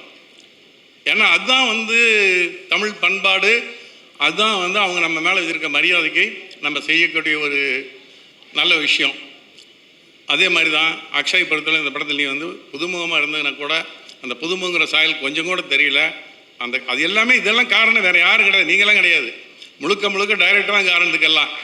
ஆமாம்மா, டைரக்டர் வந்து தான் நினச்சதை கொண்டு வந்துட்டாரு. அதுக்கு நீங்கள் எல்லோரும் சப்போர்ட் பண்ணிங்கன்னா நான் சொல்லுவேன் ஒழிய பிரமாதமாக எல்லாருமே பண்ணியிருப்பீங்க. ஒரு கேரக்டர் தனித்தனியாக நான் சொல்ல எனக்கு தெரியல.